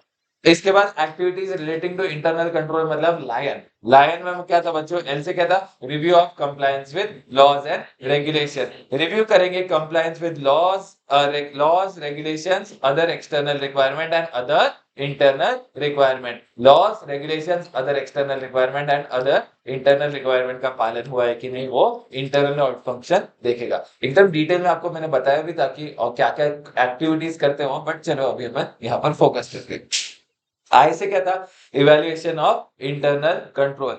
Internal auditors को कभी कभी स्पेसिफिक और रिपोर्टिंग रिस्पॉन्सिबिलिटी दी रहती है कि क्या करो आप, रिव्यू करो कंट्रोल्स को, रिकमेंड करेंगे इंप्रूवमेंट्स और प्लान एंड परफॉर्म करेंगे टेस्ट एंड प्रोसीजर्स, जिसके बेसिस पे वो क्या करेंगे, वो प्रोवाइड करेंगे assurance to management and TCWG. वो क्या करेंगे about design implementation and maintenance and efficiency of the internal control and controls relevant to audit. और आई के बाद क्या था आपका, ओ रिव्यू ऑफ ऑपरेटिंग एक्टिविटीज। अपन तीन चीज देखते थे, economy, efficiency and effectiveness of operating activities देखते थे। और आखिर में क्या था, एन से था आपका examination of financial and operational information. इसमें अपन आइडेंटिफाई करेंगे, रिकॉग्नाइज करेंगे और रिपोर्ट करेंगे financial and operating information, specific inquiry करेंगे of items and detail test of balances and procedures यहाँ पर किया जाएगा। बहुत टाइम देके याद किया था, तो मेरे को पता है कि आप सबको ये आंसर बहुत अच्छे से आता है। चलो अगला पार्ट यहाँ पर क्या है बच्चों, अगला पार्ट अगर अपन देखें यहाँ पर, ये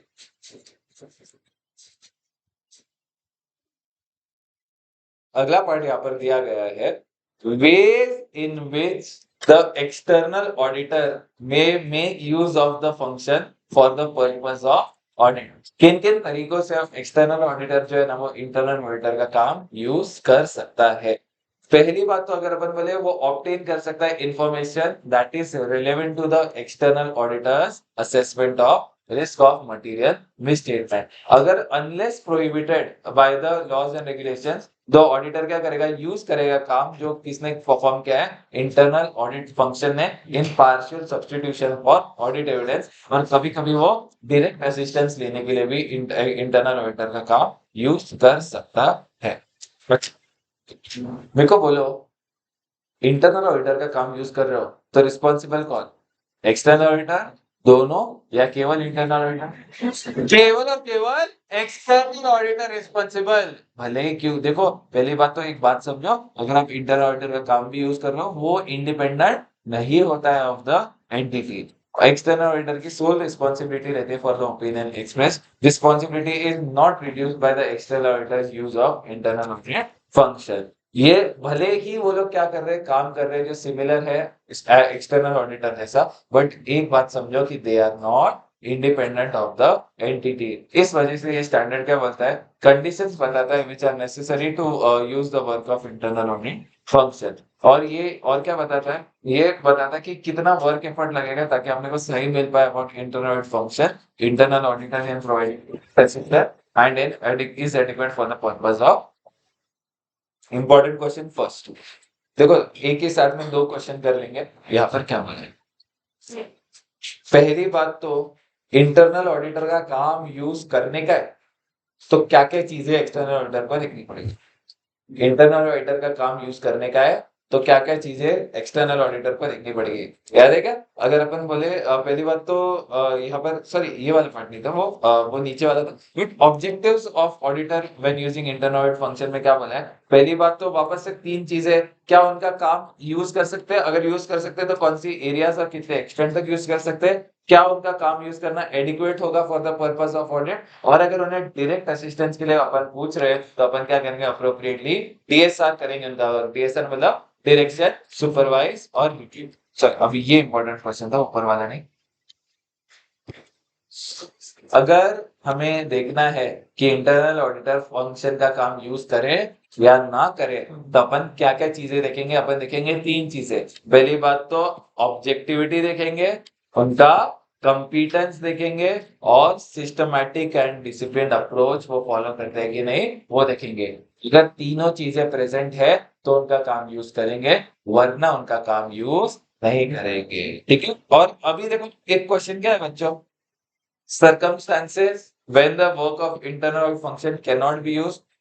पहली बात तो वो सही से ऑब्जेक्टिव नहीं है, वो कॉम्पिटेंट नहीं है, वो अप्लाई नहीं करते सिस्टमैटिक और डिसिप्लिन्ड अप्रोच, तो इनका काम यूज नहीं कर सकते। तो देखो सीधा उल्टा क्वेश्चन है, सेम पॉइंट से, बट वो क्या है, नेगेटिव टोन में आपको बोला गया। अच्छा, पहली बात तो अगर आपको बोलूं ऑब्जेक्टिविटी क्या होता है, ऑब्जेक्टिविटी मतलब unbiasedness. Okay, objectivity and its evaluation मतलब क्या है, ऑडिटर को जो काम करना है विदाउट एनी बायस करना है। अब पहली बात तो ऑब्जेक्टिविटी अपने को देखना पड़ेगा, जो इंटरनल ऑडिटर्स है या इंटरनल ऑडिट फंक्शन है वो काम कर सकते हैं क्या without harming their objectivity. Factors जिनका इंटरनल ऑडिट फंक्शन के ऑब्जेक्टिविटी पर खतरा हो सकता है वो क्या क्या है, अपने को ये सब चीजें देखनी पड़ेगी। क्या इंटरनल ऑडिटर के ऑब्जेक्टिविटी पे भव्या जी खतरा है कि नहीं, हम ऐसे देखेंगे। पहली बात, whether the organizational status of internal audit function, including the function's authority and accountability, supports ability of the function to be free from any bias, conflict of interest, or undue influence of others to override professional judgment। पहली बात क्या की है बच्चों, यहाँ पर जो ability है आपके फंक्शन की, क्या वो फ्री फ्रॉम बायस रह पा रहे, क्या कॉन्फ्लिक्ट ऑफ इंटरेस्ट से वो फ्री रह पा रहे, अनड्यू इन्फ्लुएंस से फ्री रह पा रहे क्या, वो आपको देखना पड़ेगा। फिर उसके बाद उनके एम्प्लॉयमेंट डिसीजन कौन लेता है, अगर देखो मैनेजमेंट ही एम्प्लॉयमेंट डिसीजन लेता है और ये गलतियां भी मैनेजमेंट की निकालेगा, तो कभी वो ज्यादा गलतियां निकाल पाएगा क्या, नहीं। तो whether TCWG oversee the employment decision related to internal audit function. फिर उसके बाद अगर इंटरनल ऑडिटर के काम पे कुछ अपन ने रोक लगा दिया है, अपन ने कंस्ट्रेंट लगा दिया है, कुछ रिस्ट्रिक्शन लगा दिया अपन ने इंटरनल ऑडिट फंक्शन के काम पे, तो वो भी क्या है, उसकी ऑब्जेक्टिविटी पे खतरा है। और देखेंगे weather the internal auditor function is free from any conflicting responsibilities, मतलब उनके पास कुछ मैनेजरियल या ऑपरेशनल ड्यूटीज या रिस्पॉन्सिबिलिटीज है, हमें वो भी बताना पड़ेगा। ये क्वेश्चन था। क्या आप कैसे चेक करोगे objectivity of internal audit function, आप कैसे चेक करोगे objectivity of internal audit function. दूसरा पार्ट आता है बच्चे यहाँ पर कंपीटेंस, कैसे आप चेक करोगे competence of the internal audit function. अच्छा, जब वेदर आपको ये देखना है whether the internal audit function is adequately and appropriately resource, resource मतलब क्या, उसके पास ह्यूमन रिसोर्स बराबर है as compare to the size of the entity and nature of the operations. अगर नहीं रहा तो किस कहाँ रिपोर्ट करोगे, कारों के कौन से क्लास में रिपोर्ट करोगे,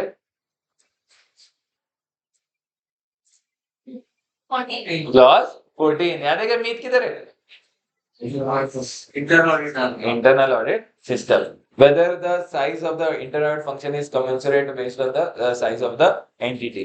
अच्छा, फिर उसके बाद जो जो पॉलिसीज आपने लगाई है for hiring, training and assigning internal auditors to internal audit engagement, वो आप देखोगे। देखो अच्छे, जैसे मैंने आपको आईटीसी का एग्जांपल दिया था, इस केस में आईटीसी क्या करते हैं, वो टॉप नॉच जो फर्स्ट अटेम्प्ट चार्टर्ड अकाउंटेंट्स या तो जो एकदम experience chartered accountant big four से चार्टर्ड अकाउंटेंट्स रहते हैं, फिर उसके बाद जो इंडस्ट्री में अच्छे से काम करके आए वो वाले चार्टर्ड अकाउंटेंट जो रैंकर्स रहते हैं उनको प्रेफर करते हैं और अच्छा अच्छा सीटीसी देते हैं। अब उनकी हायरिंग की पॉलिसी अच्छी है, अगर हायरिंग ढंग से कर रहे हैं तब जाके अभी देखो जो अच्छे लोगों को हायर कर रहे हैं तो कॉन्फिडेंस ऑब्वियसली उन लोगों का क्या होगा, हाई होगा। अगर एक कंपनी जो बस सीए हायर करती है इन इंटरनल ऑडिट फंक्शन, हमें इससे ज्यादा अगर अपन बोले कॉम्पिटेंस हाई क्या ही हो सकता है। अगर इंटरनल ऑडिटर्स जो है ना उनके पास एडिक्वेट टेक्निकल ट्रेनिंग है या तो प्रोफिशिएंसी इन ऑडिटिंग है ना, उसके बेसिस पे आपका कॉन्फिडेंस बढ़ जाता है। और इसके बाद अगर अपन देखते हैं, हाँ हाँ इसके बाद अपन देखते हैं इंटरनल ऑडिट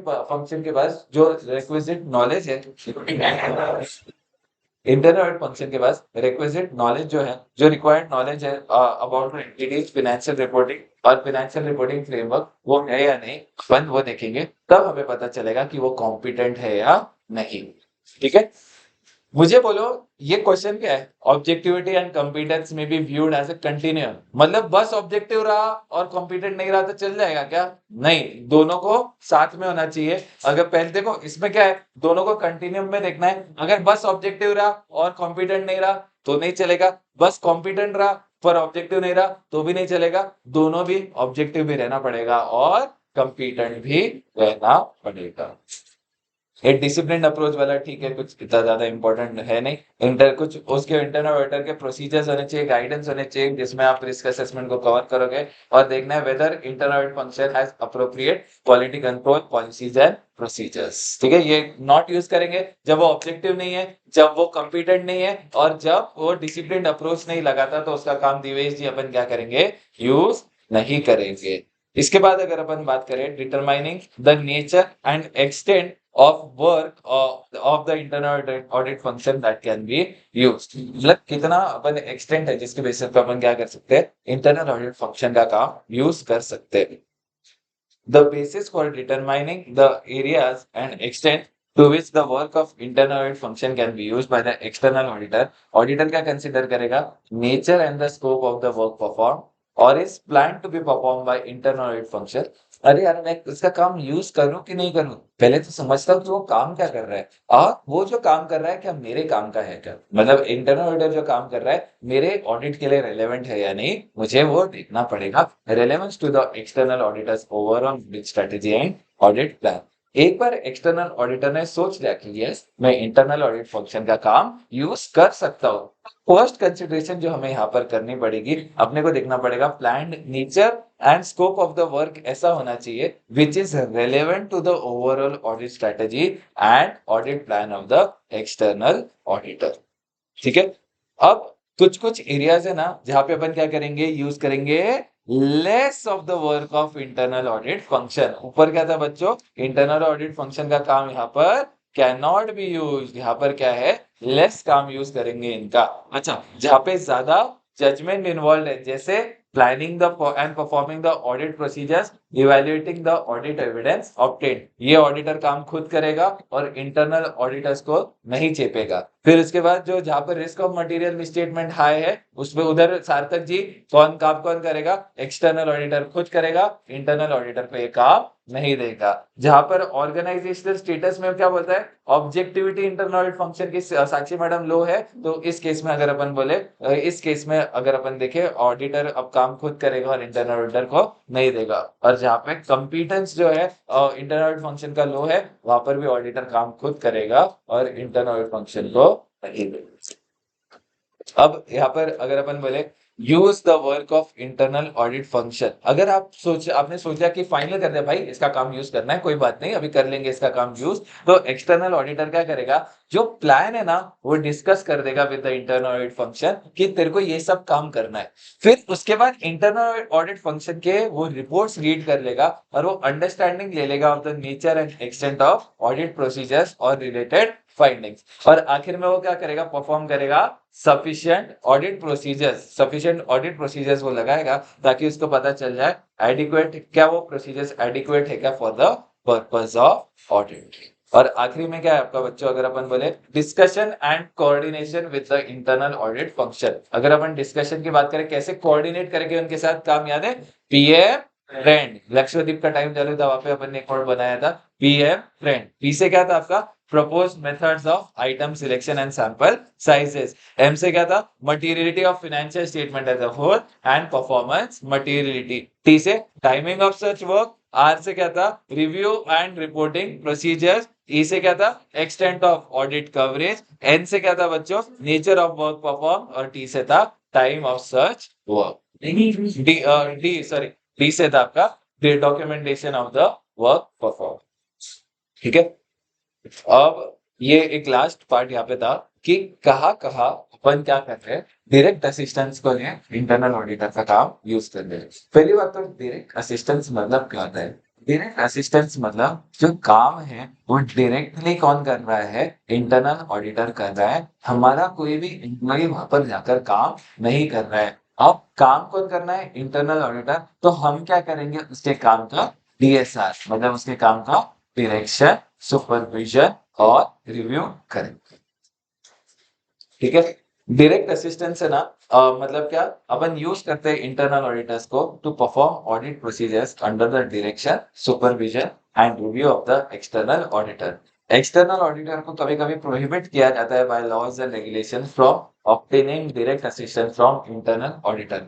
अगर अपन इंटरनल ऑडिटर क्या कर रहा है का डायरेक्ट असिस्टेंस यूज कर रहे हैं और लॉज लॉज ने प्रोहिबिट नहीं किया है कि आप चलो ठीक है उसका काम डायरेक्ट असिस्टेंस के लिए मुत्था जी यूज कर सकते हो, तो इस केस में अपन इवेल्युएट करेंगे the existence of significant threats to objectivity and level of competence of the internal auditors. तो घूम फिर के ये पूरा स्टैंडर्ड किस पे, यही दो चीजों पे, कॉम्पिटेंस और ऑब्जेक्टिविटी पे आ जाता है। और एक्सटर्नल ऑडिटर क्या करेगा, इवैल्यूएट करेगा existence and significance of threat to independence और इंडिपेंडेंस और इंटरनल ऑडिटर्स ऑब्जेक्टिविटी, और इंक्वायर करेगा इंटरनल ऑडिटर से कि आपके क्या क्या इंटरेस्ट है और क्या क्या रिलेशनशिप्स है which may create a threat to their objectivity. अब ये ना कभी कभी एक्सटर्नल ऑडिटर है ना काम नहीं यूज करेगा इंटरनल ऑडिटर का to provide for direct assistance. किन किस केस में डायरेक्ट असिस्टेंस के लिए काम नहीं यूज किया जाएगा पारिक जी? पहली बात तो सिग्निफिकेंट थ्रेट से ऑब्जेक्टिविटी के लिए internal auditor lakhs sufficient competence. अभी एक्सटर्नल ऑडिटर काम नहीं यूज करेगा और वो क्या करेगा डायरेक्ट असिस्टेंस के लिए, the external auditor shall not use internal auditor to provide direct assistance to perform procedures. वापस वो ऊपर वाले अगर अपन ने देखे जहां पर ज्यादा जजमेंट है ऑडिटर खुद करेगा और इंटरनल ऑडिटर्स को नहीं देगा। जहां पर risk of material misstatement high, वो काम ऑडिटर खुद करेगा, इंटरनल ऑडिटर को नहीं देगा।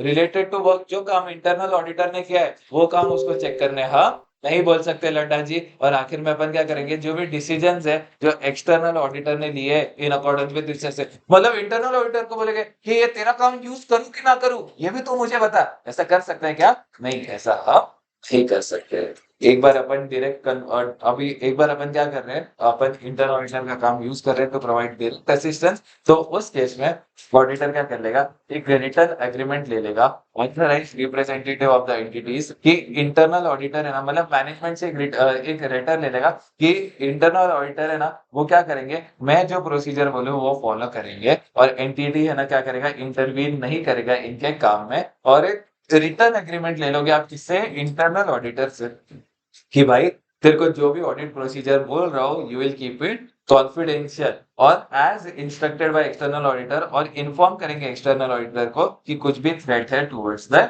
ऑब्जेक्टिविटी। मतलब सिंपल बात है, ऑडिटर जो इंटरनल ऑडिटर से दो रिटर्न, अपन पहली बात तो दो लोगों से रिटर्न रिप्रेजेंटेशन लेंगे। एक तो अपन लेंगे रिटर्न एग्रीमेंट ले लेंगे ऑथराइज रिप्रेजेंटेटिव मतलब मैनेजमेंट से ले लेंगे। ये पहली बात तो जो काम मैं आपको बोलूंगा वो आप करने दोगे इंटरनल ऑडिटर को, और आप बीच में टांग नहीं लड़ोगे आर्यन जी। और जिसमें मतलब आपको बोला है कि क्या entity will not intervene in the work of internal auditor which he performs on the instructions of external auditor. हम रिटर्न एग्रीमेंट ले लेंगे अपन इंटरनल ऑडिटर से कि देखो जो बोला है you will keep it confidential, जो मैटर्स इंस्ट्रक्ट किए एक्सटर्नल ऑडिटर को वो आप कॉन्फिडेंशियल रखोगे। और कुछ भी थ्रेट्स टू ऑब्जेक्टिविटी होती है ना इंटरनल ऑडिटर, आपको आप सीधा किसको आके बता दोगे, एक्सटर्नल ऑडिटर को बता दोगे। और ऐसे ही खत्म होता है आपका ऐसे 610 यूजिंग द वर्क ऑफ